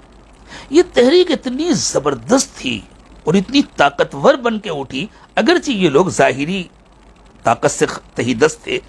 ان کے پاس حکومت نہیں بچی تھی، یونانیوں کی حکومت تھی، لیکن بالکل اسی طرح جیسے اس زمانے میں جیسے حماس کی تحریک ہے، جیسے انتفاضہ ہے، جیسے انہوں نے یہودیوں کا مقابلہ کیا، بالکل اسی طرح اس زمانے میں ان لوگوں نے جو یونانیوں کا مقابلہ کیا تو اپنے علاقے سے یونانیوں کو بھاگنے پر مجبور کر دیا، اور وہاں باقاعدہ اپنی ایک مذہبی، دینی اور شرعی ریاست قائم کر لی، اور قرب و جوار کے پورے علاقوں کو بھی فتح کرتے چلے گئے. حتیٰ کہ جن علاقوں پر اسرائیل نام کی حکومت قائم تھی، جو یہودیوں کے ہاتھ سے نکل گئی تھی حکومت اور جو علاقہ نکل گیا تھا، اس کو بھی فتح کر لیا. اور قریب کے بعض ایسے علاقے جو حضرت داؤد اور حضرت سلیمان علیہ السلام کے زمانے میں بھی فتح نہیں ہو سکے تھے، اس مکابی تحریک کے بعد ان علاقوں کو بھی فتح کر لیا گیا، اور ایک بہت بڑی طاقتور اور مضبوط یہودی ریاست قائم ہو گئی. یہ ریاست سن 67 قبل مسیح تک باقی رہی. یہی ہے وہ بات جس کو اللہ تعالیٰ نے ارشاد فرمایا، ثم رددنا لكم الكرة عليهم وامددناكم باموال وبنين وجعلناكم اكثر نفيرا. پھر ہم نے تم کو دوبارہ موقع دیا، تم کو مال بھی دیا، تمہاری اولادیں بھی خوب بڑھا دی، تمہاری تعداد بھی خوب بڑھا دی، اور کہہ دیا ان احسنتم احسنتم لانفسکم وان اسأتم فلها. دیکھو اگر تم اچھا کرو گے تو اپنے ساتھ اچھا کرو گے، اور اگر برا کرو گے تو اپنے ساتھ برا کرو گے. فَإِذَا جَاءَ بَعْدُ الْآخِرَةِ. پھر جب دوبارہ ان لوگوں نے فساد برپا کیا، دوبارہ ان کے اندر بگاڑ آیا، تو پھر اللہ تعالیٰ نے دوسرے دشمنوں کو مقرر کیا. آہستہ آہستہ مکابی تحریک کی دینی و اخلاقی روح نکلتی گئی، اور اس کی جگہ خالص دنیا پرستی اور ظاہر داری نے لے لیا. بظاہر وہ دیندار لوگ نظر آتے تھے، لیکن دینی کاموں کے اندر بھی خالص دنیا مقصود بن گئی، اور دھیرے دھیرے دنیا پرستی آ گئی. اور آخر ان میں آپس میں جھگڑے شروع ہو گئے، ان میں آپس میں پھوٹ پڑ گئی، اور یہ پھوٹ اتنی بڑھی کہ خود انہی لوگوں نے رومی فاتح پومپی کو فلسطین آنے کی دعوت دی تھی. چنانچہ سن 63 قبل مسیح میں، یعنی حضرت عیسیٰ علیہ السلام کی پیدائش سے صرف 63 سال پہلے پومپی نے آ کر کے بیت المقدس پہ قبضہ کر لیا اور فلسطینیوں کی آزادی ختم کر دی. لیکن یونانیوں کا طریقہ یہ تھا کہ عام طور سے یونانی جب کسی علاقے پر قبضہ کرتے تھے تو وہ ڈائریکٹ خود حکومت نہیں کرتے تھے. ان کی جو اپنی ایک مضبوط حکومت تھی وہ تھی، اور جن علاقوں پر وہ قبضہ کرتے تھے وہاں وہ مقامی لوگوں کو حکمراں بناتے تھے. جو پالیسی اس زمانے میں یہودیوں کی اور عیسائیوں کی ہے کہ انہوں نے مسلم علاقوں میں مقامی حکمرانوں کو بیٹھا رکھا ہے، اور وہ ان سے اپنا کام لیتے ہیں، اور اگر کوئی ان کی مرضی کے مطابق نہ کرے تو اس کا تختہ پلٹ دیتے ہیں، جیسے عراق میں ہوا، جیسے لیبیا میں ہوا. باقی سب کی بھی اللہ تعالیٰ حفاظت فرمائے. تو یونانیوں کا یہ طریقہ تھا کہ وہ ایک مقامی حکومت قائم کر دیتے تھے، اور ان کو اپنی ماتحتی میں رکھتے تھے، اور ان کو احکام دیتے تھے. تو فلسطینیوں کی آزادی ختم ہو گئی،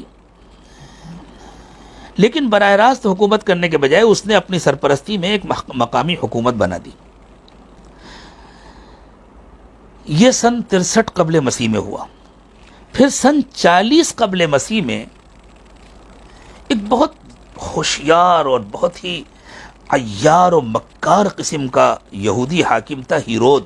جس کو یہودی تاریخ میں ہیرود اعظم کہا جاتا ہے، وہ حکمراں بنا۔ اس کو تاریخ میں ہیرود اعظم کہا جاتا ہے۔ اس کی حکومت پورے فلسطین اور شرق اردن پر سن 40 سے سن 4 قبل مسیح تک رہی، یعنی تقریباً 36 سال اس نے حکومت کی۔ یہ بہت چالاک تھا۔ اس نے کیا کیا، ایک طرف تو جتنے یہودی علماء تھے، مشائخ تھے، ان کو خوب سہولتیں دی، مسجدیں بنوا دیں، اماموں کی تنخواہیں خوب بڑی بڑی کر دیں، ان کو اچھے اچھے مکانات دیے، ان کو سہولتیں دی، مواقع دیے تاکہ یہودی اس سے خوش رہیں۔ اور دوسری طرف جو یونانی حکام تھے، ان کی خوب پالش کی، ان کی خوب خوشامد کی، اور ان کے ساتھ خوب وفاداری کا اظہار کیا، جیسے ہماری اس زمانے کی بعض حکومتیں کہ اپنے یہاں کے ایک مذہبی طبقے کو بھی خوش رکھنا چاہتے ہیں، اور باہر جو ان کے حکمراں ہیں، جو ان کے اصل آقا ہیں، ان کو بھی خوش رکھنا چاہتے ہیں۔ دوسری طرف اس نے رومی سلطنت کو بھی خوش رکھا، ان کو بھی مطمئن رکھا۔ لیکن اس کے دور اقتدار میں یہودیوں کی دینی اور اخلاقی حالت اپنے زوال کی انتہا کو پہنچ گئی۔ جو ان کے اندر بگاڑ تھا وہ اتنا بڑھ گیا کہ اللہ کی پناہ۔ ہیرود کے مرنے کے بعد اس کی ریاست 3 حصوں میں بڑھ گئی۔ اس کا ایک بیٹا تھا ارخلاؤس، یہ سامریہ، یہودیہ اور شمالی ادومیہ کا فرما روا بنا۔ مگر سن 6 عیسوی میں جب حضرت عیسیٰ علیہ السلام کی عمر 6 سال تھی، قیصر اگسٹس نے اس کو معزول کر کے اس کی پوری ریاست اپنے گورنر پونتس پیلاطس کے ماتحت کر دی۔ سن 41 عیسوی تک یہی انتظام قائم رہا۔ تو یہ جو یہودی حکمراں تھا، اس سے حکومت لے لی گئی۔ یہ وہی علاقہ ہے جہاں حضرت عیسیٰ علیہ السلام کی پیدائش۔ ہیرود کا دوسرا بیٹا جو شمالی فلسطین اور شرق اردن کا مالک بنا تھا، اس کے اخلاقی بگاڑ کا آپ اندازہ لگائیے کہ ایک رقاصہ تھی، ایک ناچنے والی عورت تھی، یہ اس پر فدا تھا۔ تو اس نے ایک شرط رکھی کہ اگر تم مجھے حاصل کرنا چاہتے ہو تو مجھے یحییٰ سے بہت پریشانی ہوتی ہے۔ حضرت زکریہ علیہ السلام کے صاحبزادے حضرت یحییٰ علیہ السلام، اس نے کہا کہ یہ یحییٰ جگہ جگہ جاتے ہیں اور نصیحتیں کرتے ہیں اور میرے گاہکوں کو مجھ سے دور کرتے ہیں، میرے یہاں جو مجمع جمع ہوتا ہے وہ نہیں جمع ہو پاتا، ان کی وجہ سے جو مجمع جمع ہوتا تھا، تو اگر تم مجھے حاصل کرنا چاہتے ہو تو حضرت یحییٰ کو ختم کر دو۔ اس بادشاہ نے حضرت یحییٰ علیہ السلام کا سر قلم کیا اور اس کو تحفے میں اللہ کے نبی حضرت یحییٰ علیہ السلام کا سر پیش کیا۔ یہ یہودی بادشاہ تھا، ہیرود کا بیٹا تھا، اس نے حضرت یحییٰ علیہ السلام کا سر تحفے میں اس رقاصہ کو پیش کیا۔ تیسرا بیٹا فلپ، جو کوہ ہرمون سے دریائے یرموت تک کے علاقے کا مالک ہوا، یہ اپنے باپ اور دونوں بھائیوں سے بڑھ کر رومی و یونانی تہذیب میں غرق تھا۔ سن 41 عیسوی میں رومیوں نے ان تینوں حکومتوں کو ایک کر کے ہیرود اعظم کے پوتے ہیرودا گرپا کو پورے علاقے کا حکمراں بنا دیا۔ اس شخص نے برسر اقتدار آنے کے بعد حضرت مسیح علیہ السلام کے پیرووں پر مظالم کی انتہا کر دی۔ اس وقت تک حضرت مسیح علیہ السلام آسمان پر اٹھائے جا چکے تھے، اور حضرت مسیح علیہ السلام کے جو پیروکار تھے، جو حضرت مسیح علیہ السلام کے حواری تھے، وہ لوگوں کو دین کی دعوت دیتے تھے، ان کو توبہ کی تلقین کرتے تھے۔ یہودیوں نے تو حضرت مسیح علیہ السلام کو قتل کرانے کی پوری کوشش کی تھی۔ یہ ارخلاؤس جو ہیرود کا بیٹا تھا اور جس کو ہٹا کر کے قیصر اگسٹس نے اپنا گورنر پونتس پیلاطس مقرر کر دیا تھا، اسی کی گورنری کے زمانے میں جب حضرت عیسیٰ علیہ السلام نے لوگوں کو دین کی دعوت دینی شروع کی، تو اس زمانے کے جتنے یہودی تھے، جو بڑے بڑے علماء تھے اور جو بڑے با اثر لوگ تھے یہودیوں کے،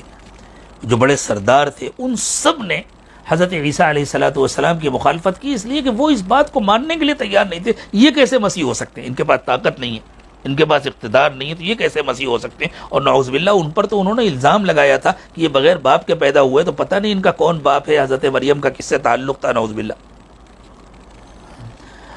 اور ان لوگوں نے گورنر پر دباؤ ڈال کر کے حضرت عیسیٰ علیہ السلام کو قید کرا دیا تھا۔ اس زمانے کا ایک بہت مشہور ڈاکو تھا جس کا نام تھا بربا۔ تورات کی جو تشریحات ہیں، آج کل کے زمانے کی جو بائبل ہے، اور بائبل کے عہد نامہ قدیم میں یہ پورا واقعہ تفصیل کے ساتھ، عہد نامہ جدید میں یہ پورا واقعہ تفصیل کے ساتھ لکھا ہوا ہے۔ بربا بہت خطرناک قسم کا ڈاکو تھا، وہ بھی قید تھا، اور حضرت عیسیٰ علیہ السلام بھی قید تھے۔ یہودی چاہتے تھے کہ حضرت عیسیٰ علیہ السلام کو موت کی سزا دی جائے۔ یہ جو گورنر تھا پونتس پیلاطس، یہ حضرت عیسیٰ علیہ السلام کے اخلاق سے بہت متاثر تھا۔ یہ چاہتا تھا کہ کسی طرح مجھے موقع مل جائے اور میں حضرت عیسیٰ علیہ السلام کو چھوڑ دوں، آزاد کر دوں۔ جب ان کے تہوار کا موقع آیا، ان کی سالانہ عید کا موقع آیا، اور اس زمانے کے رواج کے مطابق گورنر کو یہ اختیار ہوتا تھا کہ اس عید کے موقع پر خوشی میں کسی ایک ایسے مجرم کو وہ آزاد کر دے جس کو موت کی سزا ہو چکی ہو۔ تو گورنر نے سوچا کہ یہ موقع اچھا ہے، اور اس نے یہودی علماء اور یہودی سرداروں کو بلا کر کے کہا کہ دیکھو، مجھے کسی ایک مجرم کو آزاد کرنے کا موقع ہے، تم لوگ مجھے یہ بتلاؤ کہ میں بربا ڈاکو کو چھوڑ دوں یا عیسیٰ ابن مریم کو چھوڑ دوں۔ اسے امید تھی کہ یہ لوگ کہیں گے کہ ٹھیک ہے عیسیٰ ابن مریم کو چھوڑ دو، بربا کو کیوں؟ ایک شخص نے بھی اختلاف نہیں کیا، سب نے بالاتفاق کہا بربا کو چھوڑ دو لیکن عیسیٰ ابن مریم کو نہ چھوڑو۔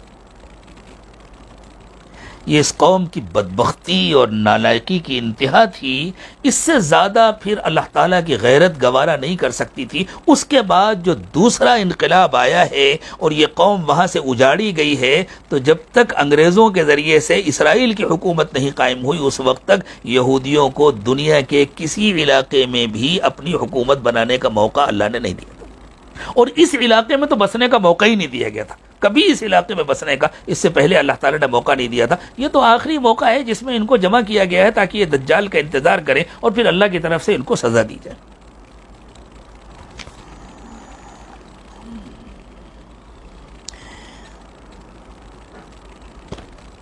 اس کے کچھ ہی عرصے بعد یہودیوں اور رومیوں کے درمیان سخت کشمکش شروع ہو گئی، اور سن 64 اور 66 عیسوی کے درمیان یہودیوں نے رومیوں کے خلاف کھلی بغاوت کر دی۔ سن 70 عیسوی میں روم کے بادشاہ ٹیٹس نے یروشلم پر حملہ کر کے اس کو تہس نہس کر دیا، اور 1,33,000 آدمی قتل ہوئے، 67,000 گرفتار کر کے غلام بنائے گئے، ہزارہ لوگوں کو پکڑ پکڑ کر مصری کانوں میں کام کرنے کے لیے بھیج دیا گیا۔ اسی موقع پر مورخین نے لکھا ہے کہ ان کی جتنی خوبصورت اور دراز قامت لڑکیاں تھیں ان کو چن چن کر کے باندیاں بنا لیا گیا، فاتحین نے آپس میں تقسیم کر لیا، اور ان میں جتنے کام کے لوگ تھے ان کو پکڑ پکڑ کر غلام بنا بنا کر کے لے گئے، اور وہاں لے جا کر کے اپنے اپنے علاقوں میں، اپنے کھیتوں میں، اپنے مکانات میں کام پر لگا دیا گیا۔ اس کے بعد 2000 برس تک فلسطین پر یہودی اقتدار قائم نہیں ہو سکا، اور یروشلم کا ہیکل مقدس آج تک تعمیر نہیں ہو سکا۔ کافی دنوں تک یہ شہر کھنڈر کی شکل میں رہا، پھر قیصر ہیڈریان نے بعد میں اس شہر کو دوبارہ تعمیر کیا، لیکن پھر اس کا نام بیت المقدس یا یروشلم رکھنے کے بجائے ایلیا نام رکھا گیا تھا۔ اسی لیے احادیث میں بیت المقدس کو ایلیا کے نام سے یاد کیا گیا ہے، اور اس میں بڑی مدت تک تو یہودیوں کو داخلے کی بھی اجازت نہیں تھی۔ اب ذہن میں رکھیے کہ ہیکل سلیمانی پہلی بار تعمیر ہونے کے بعد 339 سال کے بعد ختم ہو گیا، دوبارہ اس کی تعمیر تقریباً 65 سے 70 سال کے بعد ہوئی، اور پھر 600 سال پورے نہیں ہونے پائے اور اس کا نام و نشان ختم ہو گیا۔ یہ آخری مرتبہ یہودی کیوں جمع ہوئے اور اسرائیل کی حکومت کیوں قائم ہوئی، اور اب دنیا میں کیا ہونے والا ہے، اس کے سلسلے میں 2-3 باتیں مزید سمجھنے کی ہیں۔ اللہ تعالیٰ نے یہودیوں کے بارے میں 2 فیصلے تو وہ کیے جن کا سورہ بنی اسرائیل کے ابتدا میں تذکرہ ہوا، کہ ایک مرتبہ تم کو حکومت ملے گی، تم فساد برپا کرو گے، تم پر ظالموں کو مسلط کیا جائے گا، پھر ہم تمہیں دوبارہ موقع دیں گے سنبھلنے کا، سمجھنے کا، اگر تم سنبھل گئے سمجھ گئے تو اچھی بات ہے، اور اگر تم نہیں سنبھلے تو ہم تمہیں دوبارہ سزا دیں گے، اور پھر دوبارہ اللہ تعالیٰ نے ان کو سزا دی۔ لیکن اس دوسری سزا کے بعد حضور اکرم صلی اللہ علیہ وسلم کے دنیا میں تشریف لانے کے بعد اللہ تعالیٰ نے یہودیوں سے فرمایا تھا عسیٰ ربکم ان یرحمکم، دیکھو ابھی بھی اس کی امید ہے کہ تمہارا رب تم پر رحم کرے۔ یہ ان کو آخری چانس دیا گیا تھا کہ وہ حضور اکرم صلی اللہ علیہ وسلم پر ایمان لے آئیں اور اپنی بغاوت سے، اپنے فساد سے توبہ کر لیں۔ لیکن اگر نہیں توبہ کرتے وَإِنْ عُدْتُمْ عُدْنَا، لیکن اگر تم پھر وہی کرو گے جو تم نے کیا تو ہم تمہارے ساتھ بھی وہی کریں گے جو ہم نے کیا۔ تو یہ دو سزاؤں کے بعد اللہ تعالیٰ نے تیسری مرتبہ کے بارے میں فرمایا وَإِنْ عُدْتُمْ عُدْنَا، اور اگر تم نے پھر فساد کیا اور تم نے دنیا میں پھر زیادتی کی اور لوگوں پر ظلم کیا تو ہم پھر تم کو ایک مرتبہ ایسی سزا دیں گے، اور یہ سزا دنیا میں ہوگی۔ وَجَعَلْنَا جَهَنَّمَ لِلْكَافِرِينَ حَصِيرًا، اور ہم نے کافروں کے لیے جہنم کو برا ٹھکانہ بنایا ہے، وہ آخرت کی سزا بعد میں ہوگی، پہلے دنیا میں ہم سزا دیں گے۔ جس سورہ بنی اسرائیل کی ابتدائی آیات میں اللہ تعالیٰ نے اس کا تذکرہ کیا ہے، اسی سورہ بنی اسرائیل میں آگے چل کر اللہ تعالیٰ نے حضرت موسیٰ علیہ السلام کا تذکرہ کیا، اور اس کے بعد ارشاد فرمایا وَقُلْنَا مِن بَعْدِهِ لِبَنِي إِسْرَائِيلَ اسْكُنُوا الْأَرْضَ، اس کے بعد ہم نے بنی اسرائیل سے کہہ دیا تھا اب تم زمین میں رہو۔ اس سے مراد یہ کہ زمین کے مختلف علاقوں میں، کچھ یورپ میں رہے، کچھ امریکہ میں رہے، کچھ آسٹریلیا میں چلے گئے، اور کچھ پوری تاریخ میں یہودیوں کا سب سے اچھا دور وہ گزرا ہے جب انہوں نے مسلم حکومتوں میں آباد ہونے کا فیصلہ کیا، اسپین میں وہ رہے۔ خود یہودی مورخین کہتے ہیں کہ اس پوری تاریخ میں ہمارا سب سے اچھا دور مسلم اسپین میں گزرا ہے، ہم کو خوب پھلنے پھولنے کا موقع ملا، ہم کو خوب ترقی کرنے کا موقع ملا، حتیٰ کہ اسپین کے بادشاہوں نے تو یہودیوں کو وزارت تک دی ہوئی تھی۔ لیکن یہ قوم ہمیشہ سے اس کی عادت رہی کہ جس برتن میں کھاتی تھی اسی برتن میں سوراخ کرتی تھی۔ انہوں نے اسپین کے مشرکین کو مسلمانوں کے خلاف بھڑکایا تھا، اور وہاں اسپین کے عیسائیوں کو یہ سمجھایا تھا کہ تم تو توحید پرست لوگ ہو، تم تو ایک اللہ کو ماننے والے ہو، تم تو اللہ کے بیٹے کو پوجنے والے ہو، اور یہ تو مشرک لوگ ہیں، یہ تو نعوذ باللہ محمد صلی اللہ علیہ وسلم کے بتوں کی پوجا کرتے ہیں، محمد صلی اللہ علیہ وسلم کا بت بناتے ہیں اور پوجا کرتے ہیں۔ جب ان لوگوں نے اسپین پر قبضہ کر لیا اور قرطبہ وغیرہ کی مسجدوں کو آ کر کے دیکھا تو انہوں نے یہودیوں سے کہا کہ تم لوگ تو کہتے تھے کہ محمد صلی اللہ علیہ وسلم کے بت کی پوجا کرتے ہیں، ہمیں تو کوئی بت نظر نہیں آیا۔ تو انہوں نے کہا کہ تم لوگ بیوقوف سمجھتے ہو مسلمانوں کو، یہ گئے ہیں تو اپنے بت لے کر کے چلے گئے، یہ ہر مسجد میں تم کو ممبر نظر آتا ہے نا، یہ ممبر اصل میں پلیٹ فارم ہے، اسی کے اوپر تو بت رکھتے تھے محمد کا، اور اس کو رکھ کر کے اس کی پوجا کیا کرتے تھے۔ خلافت عثمانیہ جو ترکوں کی خلافت تھی، جب اسپین سے یہ نکالے گئے اور بعض دوسرے یورپی ملکوں سے یہ نکالے گئے ہیں تو انہوں نے خلافت عثمانیہ میں پناہ لی، اور خلافت عثمانیہ میں یہ دونما کے نام سے جانے جاتے تھے۔ بظاہر انہوں نے اسلام قبول کر لیا تھا لیکن اندر سے چھپے ہوئے یہودی تھے، اور ان لوگوں نے سازش کر کے خلافت عثمانیہ کا بھی تختہ پلٹا اور اس کو بھی ختم کیا۔ تو ان کا ہمیشہ سے یہ طریقہ رہا ہے، جس نے بھی ان کے ساتھ بھلائی کی انہوں نے اس کے ساتھ برائی کی۔ حتیٰ کہ میں نے ہٹلر کا ایک بیان پڑھا کہ ہٹلر کہتا ہے کہ میں نے جب بھی کسی بڑی سازش کی تحقیق کی اور جب اس کی گہرائی میں جا کر کے دیکھا تو مجھے اس کے پیچھے کوئی نہ کوئی یہودی نظر آیا۔ مجھے نہیں معلوم کہ ہٹلر کی طرف منسوب یہ بیان کتنا سچ ہے، لیکن میں نے ایک جگہ پڑھا کہ ہٹلر نے یوں کہا تھا کہ میں چاہتا تو سارے یہودیوں کو ختم کر دیتا، لیکن میں نے سارے یہودیوں کو ختم نہیں کیا تاکہ بعد میں لوگوں کو معلوم ہو کہ میں نے یہودیوں کو یہ سزائیں کیوں دی تھی، یعنی لوگوں کو تجربہ ہو، یہودی اپنی حرکت کریں۔ اللہ کے نبی صلی اللہ علیہ وسلم نے ارشاد فرمایا کہ سیدنا مسیح علیہ السلام جب تشریف لائیں گے، آسمان سے زمین پر اتریں گے اور اپنے ہاتھوں سے باب لد پر، لد کے دروازے پر دجال کو قتل کریں گے،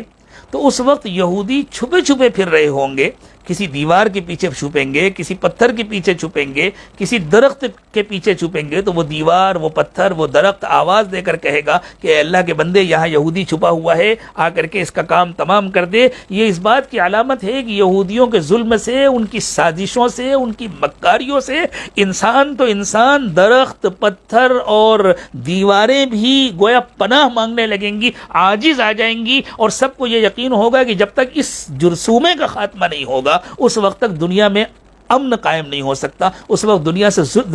تک دنیا سے ظلم کا خاتمہ نہیں ہو سکتا۔ لیکن اللہ کے نبی صلی اللہ علیہ وسلم نے فرمایا کہ صرف ایک درخت ہے غرقد، یہ ایک جھاڑی نما درخت ہوتا ہے، غرقد نہیں بتلائے گا، غرقد کے پیچھے اگر کوئی یہودی چھپے گا تو وہ بچ جائے گا، غرقد نہیں بتلائے گا۔ حضور نے فرمایا کہ اس لیے کہ غرقد یہودیوں کا درخت ہے، اور اسرائیل میں بہت بڑی تعداد میں، لاکھوں کی تعداد میں غرقد درخت لگائے گئے۔ اور اس موقع پر بھی معلوم ہوا کہ حماس کے راکٹوں سے پناہ لینے کے لیے وہاں کے فوجی غرقد کے پیچھے چھپتے تھے، اور شاید اس میں وہ کچھ کامیاب بھی ہوتے تھے۔ اللہ جانے کہ کیا وجہ ہے، غرقد کے اندر اللہ تعالیٰ نے کیا تاثیر رکھی ہے کہ جس میں وہ چھپ سکیں اور پناہ لے سکیں۔ تو ایک آخری بات جو اللہ نے فرمایا وَإِنْ عُدْتُمْ عُدْنَا، اگر تم دوبارہ ظلم کرو گے تو پھر ہم تمہارے ساتھ بھی یہی کریں گے۔ اس کے لیے اللہ تعالیٰ نے یہ طے کیا ہوا تھا کہ اس سرزمین پر یہ ایک مرتبہ اور جمع ہوں گے، لیکن اب کی جب جمع ہوں گے تو بس آخری انجام کے لیے جمع ہوں گے، دنیا کو پاک کرنے کے لیے۔ جس طرح دنیا کو دھو کر ختم کیا جاتا ہے، اسی طرح اس گندے عنصر سے، اس ناپاک عنصر سے دنیا کو پاک کرنے کے لیے اور آپریشن کر کے اس گندے عنصر کو نکال دینے کے لیے اللہ تعالیٰ نے ان کو یہاں اسرائیل میں جمع کیا ہوا ہے۔ تو اللہ نے فرمایا وَقُلْنَا مِن بَعْدِهِ لِبَنِي إِسْرَائِيلَ اسْكُنُوا الْأَرْضَ، ہم نے اس کے بعد بنی اسرائیل سے کہہ دیا کہ تم دنیا میں رہو۔ فَإِذَا جَاءَ وَعْدُ الْآخِرَةِ، جب بعد کا وعدہ آئے گا، جِئْنَا بِكُمْ لَفِيفًا، تو ہم تم سب کو اکٹھا کر کے لے آئیں گے۔ میں نے ایک عرب فاضل کے بیان میں ایک واقعہ سنا، اور انہوں نے اپنے کسی دوست کے حوالے سے یہ نقل کیا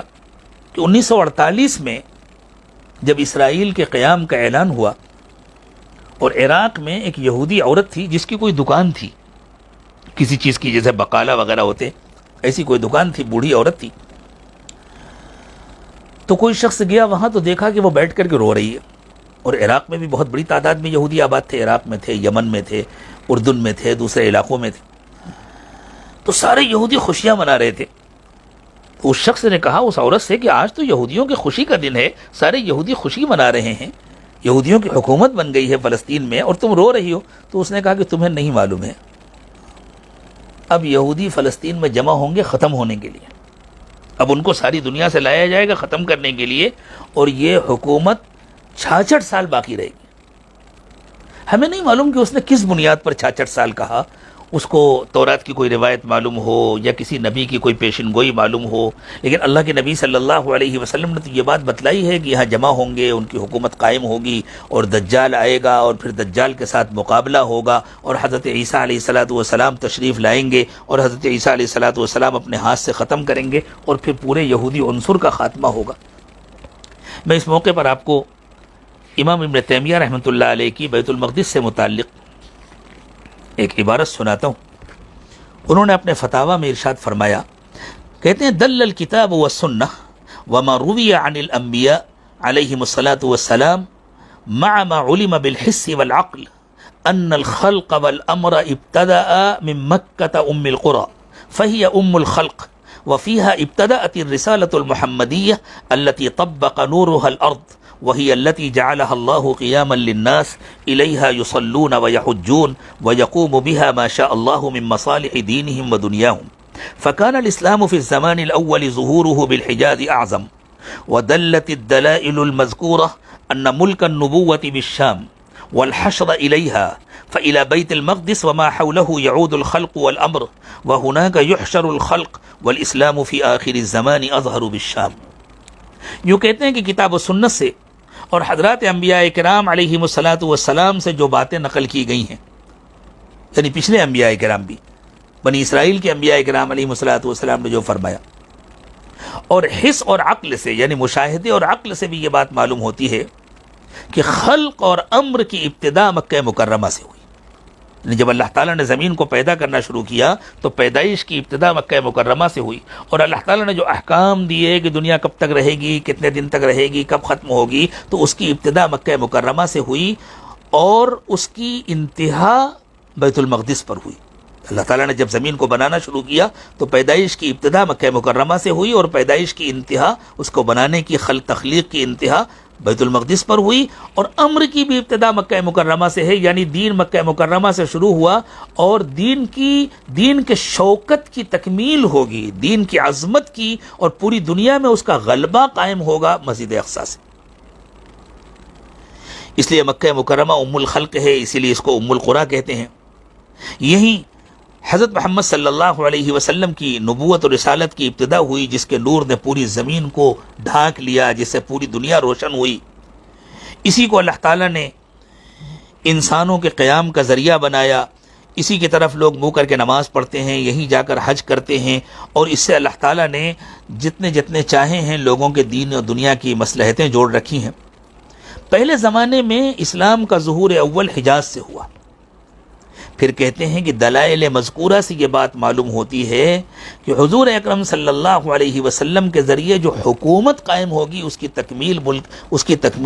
ملک شام سے ہوگی۔ یہ جو پورا فلسطین کا علاقہ ہے، یہ پورا ملک شام کا علاقہ ہے، تو اس کی تکمیل ملک شام میں ہوگی، انتہا بھی ملک شام میں ہوگی، اور اخیر میں جو اسلام کی طاقت جمع ہوگی وہ ملک شام میں جمع ہوگی۔ بیت المقدس اور اس کے ارد گرد میں خلق اور امر کا اعادہ ہوگا، خلق اور امر لوٹ کر کے جائیں گے، یہی خلق کا حشر ہوگا، وَهُنَاكَ يُحْشَرُ الْخَلْقُ، یہیں سے جا کر کے ختم ہوگا، یعنی قیامت کی گویا تیاریاں اور قیامت کی آخری علامتیں بھی یہی ظاہر ہوں گی، اور اخیر زمانے میں اسلام کو ملک شام میں غلبہ حاصل ہوگا۔ حضور اکرم صلی اللہ علیہ وسلم نے اپنی امت کے بارے میں یہ ارشاد فرمایا، اور یہ روایات جو میں آپ کو سنانے جا رہا ہوں، مختلف محدثین نے ان روایات کو نقل کیا ہے۔ ان روایات میں کہیں کہیں بعض جگہ الفاظ کا فرق ہے، لیکن محدثین نے ان روایات کو صحیح کہا ہے کہ یہ صحیح روایات ہیں۔ جو ماہر محدثین ہیں، جو روایات کو پرکھتے ہیں، انہوں نے کہا کہ یہ صحیح روایات ہیں، ان میں کوئی ضعف نہیں ہے۔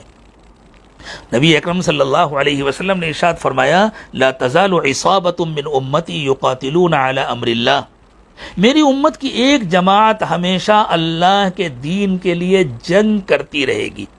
یہاں یجاہدون کا لفظ نہیں ہے جس میں تعویل کر لی جائے کہ صاحب وہ کسی بھی قسم کی محنت مراد ہے، چاہے مسجد میں محنت ہو رہی ہو، چاہے محلے میں محنت ہو رہی ہو، اور چاہے ملاقاتیں ہو رہی ہوں، اور یا مدرسے ہوں یا خانقاہیں ہوں۔ اللہ تعالیٰ مدرسوں کو بھی باقی رکھے، اللہ خانقاہوں کو بھی باقی رکھے، اللہ تبلیغ کی چلت پھرت کو بھی باقی رکھے، یہ سب بھی بڑی قابل قدر محنتیں ہیں۔ لیکن اللہ کے نبی صلی اللہ علیہ وسلم نے یہاں قتال کا تذکرہ فرمایا۔ قتال کہتے ہیں دشمن سے آمنے سامنے مقابلہ کرنا، مرنا اور مارنا۔ لا تزال عصابۃ من امتی یقاتلون علی امر اللہ، میری امت کی ایک جماعت ہمیشہ اللہ کے حکم پر قتال کرتی رہے گی، قاہرین لعدوہم، اور یہ اپنے دشمنوں پر غالب رہے گی، لا یضرہم من خالفہم، کوئی ان کی مخالفت کر کے ان کا کچھ بگاڑ نہیں سکے گا، حتی تأتیہم الساعۃ وہم کذالک، اسی حالت میں قیامت آئے گی۔ ایک دوسری روایت میں عصابتن کے بجائے طائفتن کا لفظ ہے، اور روایت یوں ہے، لا تزال طائفۃ من امتی علی الحق، میری امت کی ایک جماعت ہمیشہ حق پر قائم رہے گی، ظاہرین، اور وہ غالب بھی رہے گی، لا یضرہم من یخذلہم حتی یأتیہم امر اللہ، ان کا ساتھ چھوڑ کر کے کوئی ان کا کچھ بگاڑ نہیں سکے گا۔ کوئی ان کو دہشت گرد کہے، کوئی ان پر پابندیاں لگا دے، کوئی ان کا ساتھ چھوڑ دے، کوئی ان کے خلاف پروپیگنڈا کرے، کوئی ان کے بارے میں باتیں بنائے، اس سے ان کا کوئی نقصان نہیں ہوگا، حتیٰ کہ اللہ کا فیصلہ آ جائے گا، یعنی دین کے مکمل غالب ہونے کا فیصلہ۔ حضرت مہدی تشریف لے آئیں گے، حضرت عیسیٰ تشریف لے آئیں گے، دجال کا خاتمہ ہو جائے گا اور دین غالب ہو جائے گا، اس وقت تک ایک جماعت مستقل رہے گی۔ علماء نے یوں کہا ہے کہ یہ ضروری نہیں ہے کہ یہ جماعت ہمیشہ ایک ہی جگہ رہے اور یہ ساری جماعت ایک ساتھ ہو، اس جماعت کے افراد الگ الگ علاقوں میں الگ الگ جگہوں پر کام کر سکتے ہیں۔ اور یہ جو دوسری روایت ہے جس میں فرمایا لا تزال طائفۃ من امتی علی الحق ظاہرین، کہ میری امت کی ایک جماعت ہمیشہ حق پر رہے گی، اس میں وہ سارے لوگ شامل ہو گئے، چاہے وہ مدرسے کی لائن سے محنت کر رہے ہوں، چاہے وہ تبلیغ کی لائن سے محنت کر رہے ہوں، چاہے وہ خانقاہ کی لائن سے محنت کر رہے ہوں، لیکن سچے دین پر قائم رہنے والے سب ہوں گے۔ لیکن پہلے جو روایت آئی تھی اس میں اللہ کے نبی صلی اللہ علیہ وسلم نے فرمایا کہ ان محنت کرنے والوں کے درمیان ایک جماعت ایسی ہوگی جو دشمن سے سامنے مقابلہ کر رہی ہے۔ ایک موقع پر اللہ کے نبی صلی اللہ علیہ وسلم نے اور تفصیل کے ساتھ اس جماعت کا تذکرہ کیا تو بعض صحابہ کرام نے یہ پوچھا کہ حضور ہمیں بتلا دیجئے کہ یہ جماعت کہاں ہوگی، اور اللہ کے نبی صلی اللہ علیہ وسلم نے مقام متعین کر کے بتلایا، جغرافیائی اعتبار سے مقام متعین کر کے بتلایا۔ امام طبری کی روایت ہے کہ اللہ کے رسول صلی اللہ علیہ وسلم نے ارشاد فرمایا لا تزال طائفۃ من امتی علی الدین ظاہرین، میری امت کی ایک جماعت ہمیشہ دین پر رہے گی اور غالب رہے گی، لعدوہم قاہرین، ان کا دشمن ان سے ڈرے گا۔ اور اس زمانے میں ہم دیکھ رہے ہیں جس طرح حضرت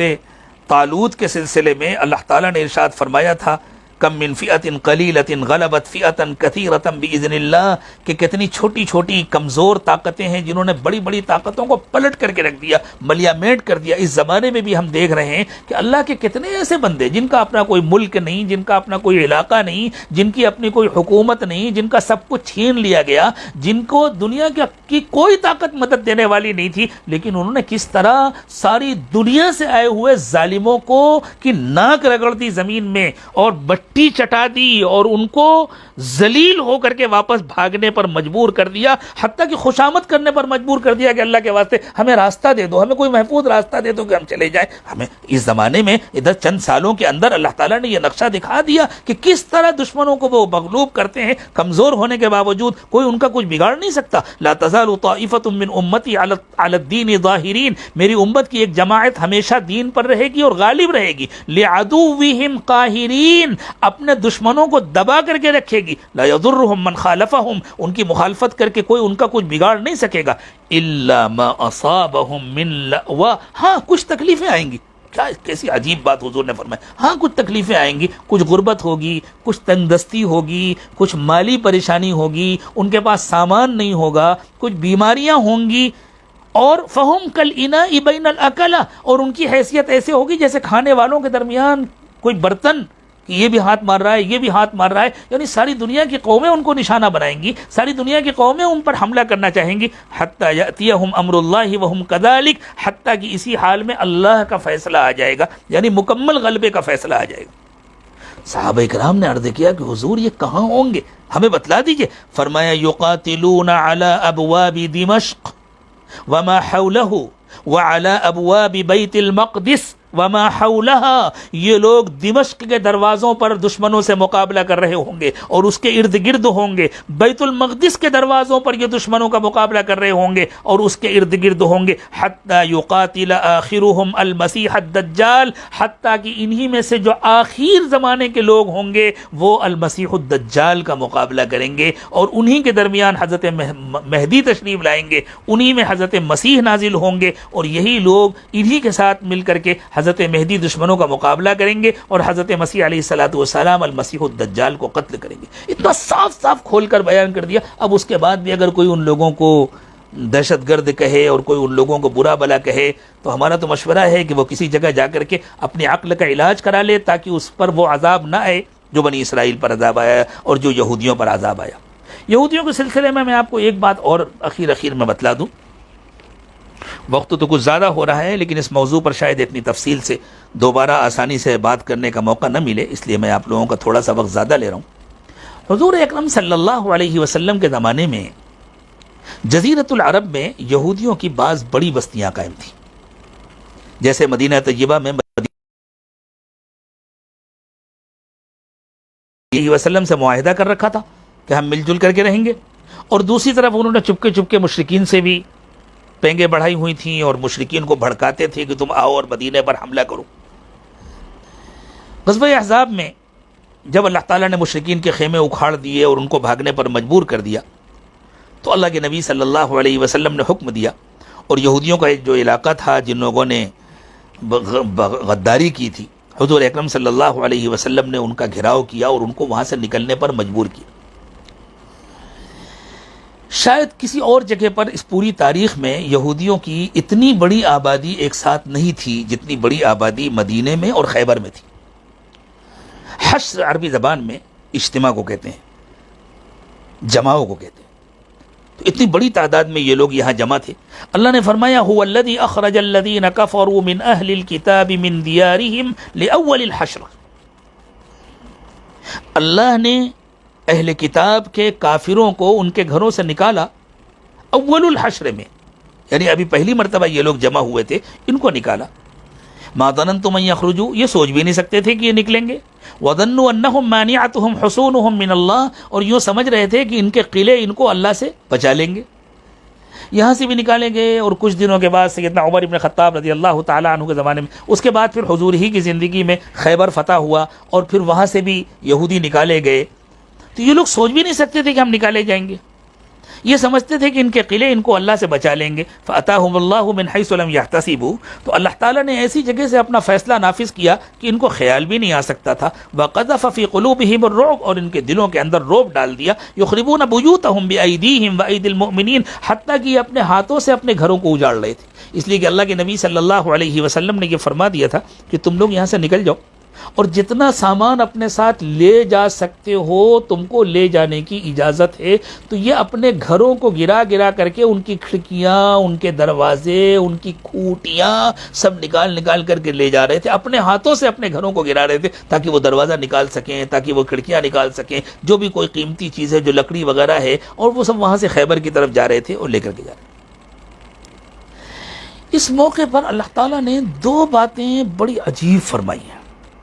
ان دو باتوں کو سمجھنے کی ضرورت ہے. ایک تو اللہ نے یوں فرمایا وَلَوْلَا أَن كَتَبَ اللَّهُ عَلَيْهِمُ الْجَلَاءَ لَعَذَّبَهُمْ فِي الدُّنْيَا، اگر اللہ نے ان کے لیے یہ فیصلہ نہ کر دیا ہوتا کہ ابھی ان کو جلا وطن کیا جائے گا تو اللہ ان کو دنیا میں ہی سزا دیتے. یعنی اس موقع پر چونکہ اللہ کا یہ فیصلہ نہیں تھا کہ ان کو ختم کر دیا جائے، یہ فیصلہ تھا کہ ان کو جلا وطن کر دیا جائے. اس وجہ سے ان کو صرف یہاں سے نکالا جا رہا ہے، ان کو مارا نہیں جا رہا. اور قرآن نے اس کو اول الحشر کہا. حضرت امام ابن تیمیہ رحمۃ اللہ علیہ نے اس لفظ اول الحشر کی طرف اشارہ کر کے کہا کہ یہ لفظ بتلا رہا ہے کہ ایک مرتبہ پھر یہ جمع ہوں گے، اور جب جمع ہوں گے تو ان کو صرف جلا وطنی کی سزا نہیں دی جائے گی، بلکہ دنیا میں اللہ تعالیٰ ان کو اس طرح سزا دیں گے کہ ان کا نام و نشان ختم کریں گے. امام ابن تیمیہ رحمۃ اللہ علیہ کہتے ہیں کہ یہ لفظ اول الحشر اشارہ کر رہا ہے کہ ان کا جو دوسرا جمع کڑا ہوگا، ان کا جو دوسرا جمع ہوگا وہ بیت المقدس میں ہوگا، اور پھر وہاں حضرت عیسیٰ علیہ الصلوۃ والسلام اور ان کے ساتھیوں کے ذریعے ان کو ختم کیا. دوسری بات اللہ تعالیٰ نے اس صورت میں ایک بتلائی، ان کا مزاج بتلایا. یوں فرمایا لا یقاتلونکم جمیعا الا فی قرى محصنۃ او من وراء جدر. ان کا مزاج یہ ہے کہ یہ سامنے آ کر تم سے جنگ نہیں کر سکتے، یہ محفوظ بستیوں کے اندر رہ کر کے جنگ کرتے ہیں. یعنی خود محفوظ جگہوں پر بیٹھے رہیں گے، ہوائی جہاز سے حملہ کریں گے، میزائلوں سے حملہ کریں گے، لیکن سامنے آ کر کے نہیں لڑیں گے. او من وراء جدر، یا دیواروں کے پیچھے سے حملہ کریں گے. آج بھی اسرائیل میں جو یہودی آباد ہیں ان کا طریقہ یہ ہے کہ انہوں نے کچھ دیواریں بنائی ہوئی ہیں. فلسطینیوں کی جو بڑی آبادیاں ہیں ان کے قریب میں انہوں نے ان یہودیوں کو آباد کیا ہوا ہے جن کو وہ دل سے یہودی نہیں سمجھتے. جس طرح ہمارے ملک میں برہمنوں نے دلتوں کو زبردستی ہندو ہندو کہہ کر کے ہندو بنایا ہوا ہے، وہ دل سے ان کو ہندو نہیں سمجھتے، وہ دل سے ان کو اپنا نہیں سمجھتے، لیکن وہ یوں سمجھتے ہیں کہ یہ ہماری سامنے کی دیوار ہے، ہم پیچھے سے فائدے اٹھائیں گے اور ان کو سامنے رکھیں گے اور ان کے پیچھے سے اپنے دشمنوں پر حملہ کریں گے، اور اگر دشمن حملہ کرے گا تو ان پر حملہ کرے گا. بالکل اسی طرح ساری دنیا سے ان یہودیوں کو جو حضرت یعقوب کی اولاد نہیں ہیں، جو اسرائیلی خاندان سے نہیں ہیں، جن کے رگوں میں اسرائیلی خون نہیں ہے، اور جن کو ان کے اسرائیلی علماء اندر سے یہودی نہیں سمجھتے ہیں، ان کو لا کر کے انہوں نے مختلف علاقوں میں باہر بسایا ہوا ہے تاکہ فلسطینیوں سے جب مقابلہ ہو تو ان کے اوپر حملہ کریں فلسطینی، اور ان کو دیوار بنایا ہوا ہے. لا یقاتلونکم، یہ مزاج بتلایا قرآن نے، لا یقاتلونکم جمیعا الا فی قرى محصنۃ، یہ اپنے محفوظ بستیوں میں رہ کر کے تم سے مقابلہ کر سکتے ہیں، او من وراء جدر، یا دیواروں کے پیچھے سے مقابلہ کر سکتے ہیں. جب سے اسرائیل قائم ہوا ہے اس کے بعد سے یہ پہلی مرتبہ ہوا ہے کہ مجاہدین نے ان دیواروں کو توڑا ہے، اور انہوں نے جو اپنی محفوظ بستیاں بنائی ہوئی تھی وہاں تک مجاہدین پہنچے ہیں، وہاں تک ان کے میزائل پہنچے ہیں، وہاں تک ان کے راکٹ پہنچے، اور اس کی وجہ سے اسرائیل میں زبردست گھبراہٹ شروع ہوئی ہے، حتیٰ کہ لوگوں نے بھاگنا شروع کر دیا. لیکن ابھی بہت زیادہ خوش ہونے کا موقع نہیں ہے. یہ نہیں سمجھنا چاہیے کہ بس اسرائیل ابھی ختم ہو جائے گا. ابھی تو ان کو اپنے زعم کے مطابق مسجد اقصیٰ کو بھی کسی بھی قیمت پر گرا کر کے ہیکل سلیمانی بنانا ہے، اور وہ دجال کا انتظار کر رہے ہیں. المسیح الدجال آئے گا اور اس کے ساتھ آخری مقابلہ ہوگا جس میں اللہ تعالیٰ جس کو جتنا چاہیں گے حصہ عطا فرمائیں گے. ضرورت اس بات کی ہے کہ ہم دین پر صحیح طور پر عمل پیرا ہوں، ہم اپنا تعلق اللہ کے ساتھ مضبوط کریں، اور ہم اپنے بھائیوں کی جتنی ہو سکے مدد کریں.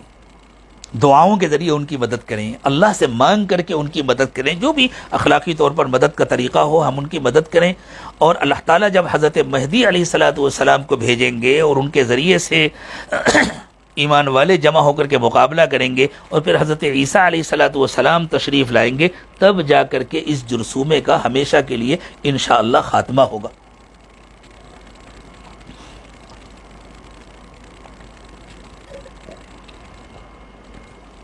اور تب بیت المقدس آزاد ہوگا۔ لیکن آج جو لوگ وہاں ڈٹے ہوئے ہیں اور مقابلہ کر رہے ہیں، انشاءاللہ یہی یا ان کی نسلیں اور ان کے بعد پیدا ہونے والے جگہ لیں گے ان کی جگہ پر، اور وہی حضرت مہدی کا ساتھ دیں گے، وہی حضرت عیسیٰ کا ساتھ دیں گے، اور انہی کے ذریعے سے اللہ تعالیٰ وہ بڑا کامیاب اور خوبصورت آپریشن کرائیں گے جس کے ذریعے سے انسانیت کو دوبارہ گویا نئی زندگی ملے گی، اور انسانیت کو پھلنے پھولنے کا موقع ملے گا، اور دنیا ایک مرتبہ سکھ کا سانس لے سکے گی۔ ہمیں امید ہے انشاءاللہ کہ ہمارے ملک کا بھی اس میں بہت اہم کردار ہوگا۔ اللہ تعالیٰ نے اس ملک میں بسنے والوں کے لیے ہدایت کے فیصلے کیے ہوئے ہیں، اور بعض مختلف روایات سے یہ بات معلوم ہوتی ہے، ہمارے ملک میں بسنے والوں کے یہاں جو روایات ہیں ان کے ذریعے سے بھی، اور بعض دینی اور اسلامی روایات کے ذریعے بھی یہ بات معلوم ہوتی ہے کہ یہاں بسنے والی قوم جو بڑی شدت کے ساتھ شری نراشنس مہاراج کا انتظار کر رہی ہے، اور وہ شری نراشنس مہاراج اور کل کی اوتار حضرت محمد صلی اللہ علیہ وسلم ہیں، ان میں سے بہت سے پڑھے لکھے لوگوں کو یہ بات معلوم ہو چکی ہے، سمجھ چکے ہیں۔ جنہوں نے نہیں سمجھا وہ آج نہیں تو کل انشاءاللہ سمجھ جائیں گے، اور جب اس پوری قوم کو اللہ تعالیٰ ہدایت دیں گے تو یہ پورے نئے جوش اور نئے جذبے کے ساتھ اللہ کے دین کا جھنڈا لے کر کے انشاءاللہ بیت المقدس پہنچیں گے، اور حضرت مہدی اور حضرت عیسیٰ علیہ السلام کے ساتھی بنیں گے۔ ہمارا کام یہ ہے کہ ہم اس ملک میں اچھا کردار ادا کریں، انسانوں کی خدمت گزار بنیں، اور خاص طور سے اس وقت جو ملک کے حالات ہیں اس میں ہمیں اللہ تعالیٰ نے موقع دیا ہے کہ ہم زیادہ سے زیادہ انسانوں کی خدمت کریں، اپنا تعلق اللہ کے ساتھ مضبوط کریں، اور اسلام کے سلسلے میں جو غلط تصور ہے، جو غلط تصویر ان کے سامنے پیش کی گئی ہے، ہم اس کے مقابلے میں صحیح اسلامی اخلاق کی تصویر پیش کریں، اور آنے والے مہمانوں کے ہم میزبان بنیں۔ اگر ہم اس میں کامیاب ہو گئے انشاءاللہ تو ہم دنیا میں جہاں کہیں بھی رہیں، اور ہمیں حضرت مہدی کا زمانہ ملے یا نہ ملے، لیکن انشاءاللہ ہم حضرت مہدی کے ساتھیوں میں، اور حضرت مہدی جس کام کی تکمیل کے لیے آئیں گے انشاءاللہ اس کام کے کرنے والوں میں شامل ہو جائیں گے۔ اور اگر ہم صرف باتیں بناتے رہے اور صرف انتظار کرتے رہے اور اپنے حصے کا کام نہیں کیا تو ڈر ہے کہ کہیں اللہ تعالیٰ ہمیں بھی اسی طرح محروم نہ کر دیں جس طرح اللہ تعالیٰ نے بد اخلاق و بد کردار یہودیوں کو محروم کیا۔ اللہ تعالیٰ اس محرومی سے ہم سب کی حفاظت فرمائے، اللہ ہم سب کو اپنا سچا پکا تعلق نصیب فرمائے۔ وہاں جن لوگوں نے مورچے سنبھالے ہوئے ہیں اور جو سامنے مقابلہ کر رہے ہیں، اللہ تعالیٰ ان کی مدد فرمائے، نصرت فرمائے، اور ہم سب کو اللہ تعالیٰ پوری دنیا میں مظلوموں کی مدد کرنے والا اور ظالموں کا ہاتھ روکنے والا بنائے۔ ظلم سے نفرت کرنے کی اللہ ہمیں توفیق عطا فرمائے، اور مظلوموں سے محبت کرنے کی اللہ تعالیٰ ہمیں سعادت نصیب فرمائے۔ اب انشاءاللہ توبہ اور بیعت کے کلمات پڑھائے جائیں گے۔ پورے ملک میں بہت سی جگہوں سے پیغامات آتے رہے کہ ہم بیعت کرنا چاہتے ہیں، سلسلے میں داخل ہونا چاہتے ہیں، تو ان سے یوں کہا گیا تھا۔ اور جن لوگوں نے آج کے اس پروگرام کا انتظام کیا ہے ان کی طرف سے بھی درخواست آئی کہ بہت سارے لوگ سلسلے میں داخل ہونا چاہتے ہیں، اس لیے اخیر میں توبہ کے کلمات پڑھا دیے جائیں۔ تو انشاءاللہ توبہ اور بیعت کے کلمات پڑھائے جائیں گے۔ اس کو ایک رسمی سا عمل نہ سمجھیں، بلکہ سچی پکی توبہ کا ارادہ کریں کہ ہم اللہ تعالیٰ کے ساتھ اپنا معاملہ ٹھیک کر رہے ہیں، اب تک جو گناہ ہوئے ان سب سے سچی پکی توبہ کر کے انشاءاللہ آئندہ خالص تقوی کی زندگی گزاریں گے، اپنے بڑوں کا کہنا مانیں گے، اللہ کے حکم کے مطابق نبی اکرم صلی اللہ علیہ وسلم کی سنتوں کے مطابق زندگی گزاریں گے۔ توبہ کے کلمات کو ساتھ ساتھ پڑھیں۔ بسم اللہ الرحمن الرحیم، لا الہ الا اللہ محمد الرسول اللہ صلی اللہ علیہ وسلم، آمنت باللہ وملائکتہ وکتبہ ورسلہ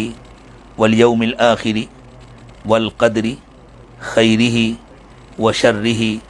من اللہ تعالی والبعث بعد الموت، آمنت باللہ کما ہوا باسمائہ وصفاتہ وقبلت جمیع احکامہ،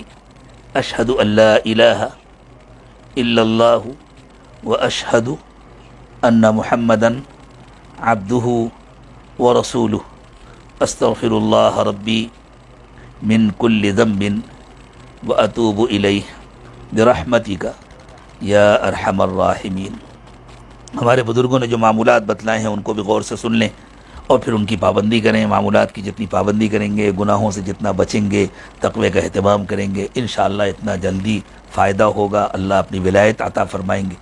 اللہ تعالیٰ اپنے قرب کے اعلیٰ درجات ہم سب کو نصیب فرمائے۔ صبح و شام کی تسبیحات پڑھا کریں، ایک تسبیح استغفار کی استغفر اللہ ربی من کل ذنب واتوب الیہ، ایک تسبیح درود شریف کی اللہم صلی علی سیدنا محمد وعلی آل سیدنا محمد وبارک وسلم۔ روزانہ قرآن پاک کی تلاوت کیا کریں، ایک پارہ تلاوت کریں تو بہت اچھی بات ہے، تاکہ مہینے میں ایک قرآن مکمل ہو جائے۔ اگر نہیں ہو سکتا تو جتنا آسانی سے ہو سکے اتنا تلاوت کریں۔ چلتے پھرتے اٹھتے بیٹھتے ہر وقت دل میں اللہ کا دھیان رکھیں، گندے خیالات سے برے خیالات سے بچائیں اپنے آپ کو، دل میں اللہ کی یاد ہر وقت رکھیں،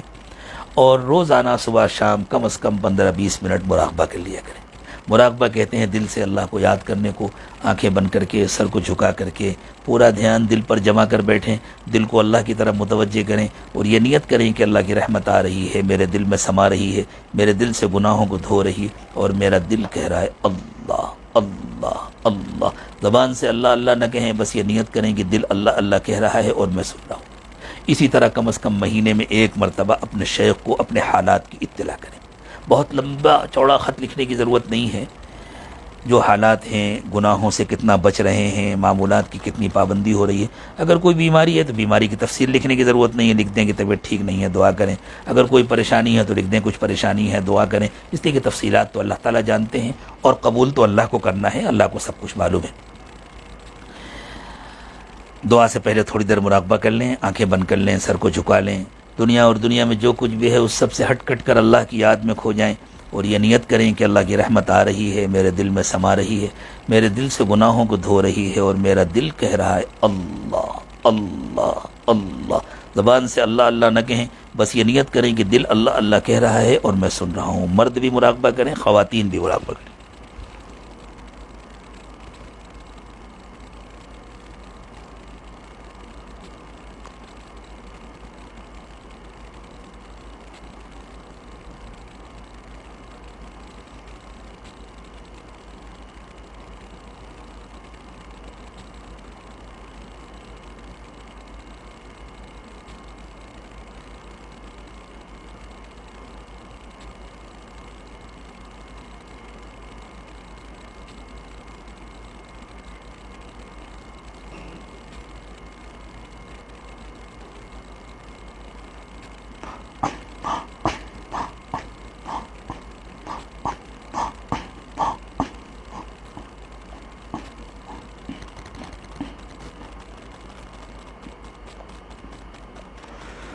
لا الہ الا اللہ محمد رسول اللہ۔ دعا فرما لیں، سبحان ربی العلی العلی الوہاب، اللہم صلی علی سیدنا محمد وعلی آل سیدنا محمد وبارک وسلم۔ ربنا ظلمنا انفسنا وان لم تغفر لنا وترحمنا لنکونن من الخاسرین۔ پروردگار عالم، ہم آپ کے عاجز اور کمزور بندے ہیں، ہمارے حال پر رحم فرمائیے۔ اے اللہ، آپ کے نبی صلی اللہ علیہ وسلم نے اپنی امت سے فرمایا تھا کہ تمہارا حال بھی بنی اسرائیل کی طرح ہو جائے گا۔ ہاں، بنی اسرائیل 100% گمراہ ہو گئے تھے، میری امت 100% گمراہ نہیں ہوگی۔ ایک جماعت ہمیشہ حق پر قائم رہے گی، باقی اکثریت گمراہ ہو جائے گی۔ اللہ اس اکثریت سے ہمیں بچا لیجئے۔ اللہ، جو جماعت حق پر قائم ہے اور قیامت تک حق پر قائم رہے گی، اللہ ہمیں اس کے ساتھ رکھیے، اس کا ساتھ دینے کی توفیق عطا فرمائیے۔ اللہ ہمیں اس کے ساتھ رکھیے اور اس کا ساتھ دینے کی توفیق عطا فرمائیے۔ اللہ، ہم اپنے تمام گناہوں سے سچی توبہ کر رہے ہیں، ہمیں معاف فرما دیجیے۔ اللہ ہمیں معاف فرما دیجئے، اللہ ہمیں معاف فرما دیجئے۔ اللہ، بری زندگی سے، بری موت سے، برے انجام سے حفاظت فرمائیے۔ اچھی زندگی، اچھی موت، اچھا انجام نصیب فرمائیے۔ اے اللہ، دنیا کے حالات بتلا رہے ہیں کہ آپ بہت ناراض ہو گئے ہیں، اور اللہ ہم نے آپ کو ناراض کرنے میں کوئی کسر نہیں اٹھا رکھی۔ اللہ، جس قدر بے حیائیاں پھیلائی گئی، اور اللہ یہ سب پھیلانے والے بھی وہی گندے لوگ ہیں جن کو ختم کرنے کے لیے حضرت مسیح علیہ السلام تشریف لائیں گے، اور ہم سب ان کے نشانے پر آ گئے۔ اللہ، جتنی گندگیاں پھیلائی گئی ہیں انٹرنیٹ کے ذریعے اور مختلف ذرائع سے، اللہ ان گندگیوں کا اثر سب پر آ گیا، دلوں پر بھی آ گیا، اخلاق پر بھی آ گیا، آنکھوں پر بھی آ گیا، زبانوں پر بھی آ گیا، دل و دماغ پر، خیالات پر وہ گندگیاں گندگیاں چھا گئیں اللہ، اور اللہ پھر آپ گندگیوں پر تو موت کی سزا دیتے ہیں، جس طرح آپ نے زنا پر موت کی سزا مقرر کی ہے، اللہ آپ تو گندگیوں پر موت کی سزا دیتے ہیں۔ اللہ ہر طرف موت کا گویا رقص جاری ہے، صبح شام لوگوں کے مرنے کی اطلاعات آ رہی ہیں، اللہ اچھے اچھے لوگ اٹھتے چلے جا رہے ہیں، صرف برے لوگ دنیا میں باقی بچ رہے ہیں۔ اللہ ہم جیسے کمزور رہے جا رہے ہیں، اچھے اچھے لوگ اٹھتے چلے جا رہے ہیں، علماء اٹھتے چلے جا رہے ہیں، اور علماء کے ساتھ علم اٹھتا چلا جا رہا ہے۔ اے اللہ فضل فرما دیجئے، اپنے عذاب سے بچا لیجئے اللہ، اپنے عذاب سے بچا لیجئے اللہ، معاف فرما دیجئے اللہ، انسانیت پر رحم فرما دیجئے اللہ، ظالموں کی پکڑ کر لیجئے، مظلوموں کو بچا دیجئے اللہ، ظالموں کی پکڑ کر لیجئے اللہ، ایک ایک ظالم کو چن چن کر پکڑ لیجئے، ایک کو بھی نہ چھوڑیے اللہ مظلوموں کی مدد فرمائیے، کمزوروں کی مدد فرمائیے، اور اے اللہ ہمیں بھی مظلوموں کا ساتھی بنا دیجئے اللہ، ظلم کرنے سے ہماری حفاظت فرمائیے، اور اللہ ہم بہت کمزور ہیں، ظلم سہنے کے قابل نہیں ہیں اللہ، ہمیں ظالموں کا نشانہ نہ بننے دیجئے اللہ، ہمیں ظالموں کا نشانہ نہ بننے دیجئے اللہ، آپ ہمارے مددگار بن جائیے، آگے سے پیچھے سے اوپر سے نیچے سے دائیں سے بائیں سے اللہ، ہر طرف سے ہماری حفاظت فرمائیے اللہ، ہمارے بچوں کی حفاظت فرمائیے، ہماری نسلوں کی حفاظت فرمائیے اللہ، روزی کی تنگی سے حفاظت فرمائیے، بیماریوں اور پریشانیوں سے حفاظت فرمائیے، گھروں کی تنگی سے حفاظت فرمائیے، آپس کے جھگڑوں اور اختلافات سے حفاظت فرمائیے اے اللہ، یہود و نصارہ کے اخلاق سے ہماری حفاظت فرمائیے، یہود و نصارہ کے کردار سے ہماری حفاظت فرمائیے اللہ، ان کے عقائد سے ہماری حفاظت فرمائیے اللہ، ان کے طور طریقوں پر چلنے سے ہماری حفاظت فرمائیے اللہ، ہمیں سنت کے مطابق جینے اور اللہ آپ کے نام پر مرنے کی سعادت نصیب فرمائیے اللہ، جب تک ہم زندہ رہیں اللہ، ہماری عمروں میں برکت عطا فرمائیے، ہماری صحت میں برکت عطا فرمائیے، روزی میں برکت عطا فرمائیے، علم و عمل میں برکت عطا فرمائیے، ایمان میں برکت عطا فرمائیے اللہ، قیامت تک ہمارے نسلوں کی ایمان کی حفاظت فرمائیے اللہ، قیامت تک ہماری نسلوں میں کبھی کسی کو ایمان سے محروم نہ فرمائیے اللہ، جب تک ہم کو زندہ رکھیے، تمام طاقتوں، تمام قوتوں اور تمام صلاحیتوں کے ساتھ زندہ رکھیے، کسی پر بوجھ بنا کر دنیا میں نہ رکھیے اللہ ایک دن کے لیے بھی کسی پر بوجھ بنا کر کے نہ رکھیے اللہ، ہمیشہ چلتا پھرتا رکھیے، طاقت اور قوت کے ساتھ رکھیے، اور اے اللہ جب آپ کا مقرر کیا ہوا موت کا دن آئے تو ہمیں کامل ایمان کی موت نصیب فرمائیے اللہ، ہمیں تقوی کی زندگی نصیب فرمائیے اللہ، ہماری پوری زندگی کو رمضان کی طرح بنا دیجئے، روزے کی طرح بنا دیجئے، اور اللہ ہماری موت کے دن کو عید کے دن سے زیادہ خوشی کا دن بنا دیجئے اللہ، عید کے دن سے زیادہ خوشی کا دن بنا دیجئے اللہ، فضل فرمائیے اللہ، ساری دنیا میں مظلوموں کی مدد فرمائیے اللہ، ساری دنیا میں کمزوروں کی مدد فرمائیے اللہ، ساری دنیا میں مظلوموں اور کمزوروں کی مدد فرمائیے، خاص طور سے اللہ فلسطین کے مظلوم مجاہدین کی مدد فرمائیے اللہ، غزہ کے مظلوم باشندوں کی مدد فرمائیے اللہ، اپنے کمزور بندوں کی مدد فرمائیے اللہ، ظالموں کے ہاتھ توڑ دیجئے اللہ، ظالموں سے ظلم کی طاقت چھین لیجئے اللہ، ظالموں سے ظلم کی طاقت چھین لیجئے اللہ، ان کی مدد کرنے والوں کو بے بس کر دیجئے، کمزور کر دیجئے، اور اللہ مظلوموں کی مدد کرنے والوں کو طاقت عطا فرمائیے اللہ، ہمارے ملک میں بھی اللہ، ہمارے حکمرانوں کو بھی اللہ خیر کی توفیق عطا فرمائیے، بھلائی کی توفیق عطا فرمائیے اللہ، اس ملک میں بسنے والے تمام انسانوں کو اپنی محبت و معرفت عطا فرما دیجئے اللہ، سب کو جہنم سے بچا دیجئے اللہ، سب کو جہنم سے بچا دیجئے اللہ، سب کو سیدھے راستے پر چلا دیجئے اللہ، سب کو ایک بنا دیجئے، نیک بنا دیجئے اللہ، سب کو ایک بنا دیجئے، نیک بنا دیجئے اللہ، اس ملک میں بسنے والوں کو بہت جلد شری نارائن مہاراج کی پہچان کرا دیجئے، کل کی اوتار کی پہچان کرا دیجئے اللہ، وہ جن کا انتظار کر رہے ہیں اللہ، ہمیں معلوم ہے کہ وہ حضرت محمد صلی اللہ علیہ وسلم کے علاوہ اور کوئی نہیں ہے اللہ، انہیں بہت جلد حضرت محمد صلی اللہ علیہ وسلم کا سچا عاشق اور غلام بنا دیجئے اللہ، ہمیں ان کا خدمت گزار بنا دیجئے اللہ، ہمیں ان آنے والے مہمانوں کا میزبان بنا دیجئے اللہ، جتنی خدمات انجام دی جا رہی ہیں اللہ، مختلف لائنوں سے جتنی خدمات انجام دی جا رہی ہیں اللہ، خاص طور سے دارالاحسان کی سرپرستی میں رحمت گروپ کے ذریعے سے جتنی خدمات انجام دی جا رہی ہیں اللہ، ان تمام خدمات کو قبول فرما لیجئے اللہ، خدمت کرنے والوں کو قبول فرما لیجئے اللہ، رہبری کرنے والوں کو قبول فرما لیجئے اللہ، دعائیں کرنے والوں کو قبول فرما لیجئے، اور اللہ ان ساری خدمات کو اس ملک کے لیے خیر کا ذریعہ بنا دیجئے،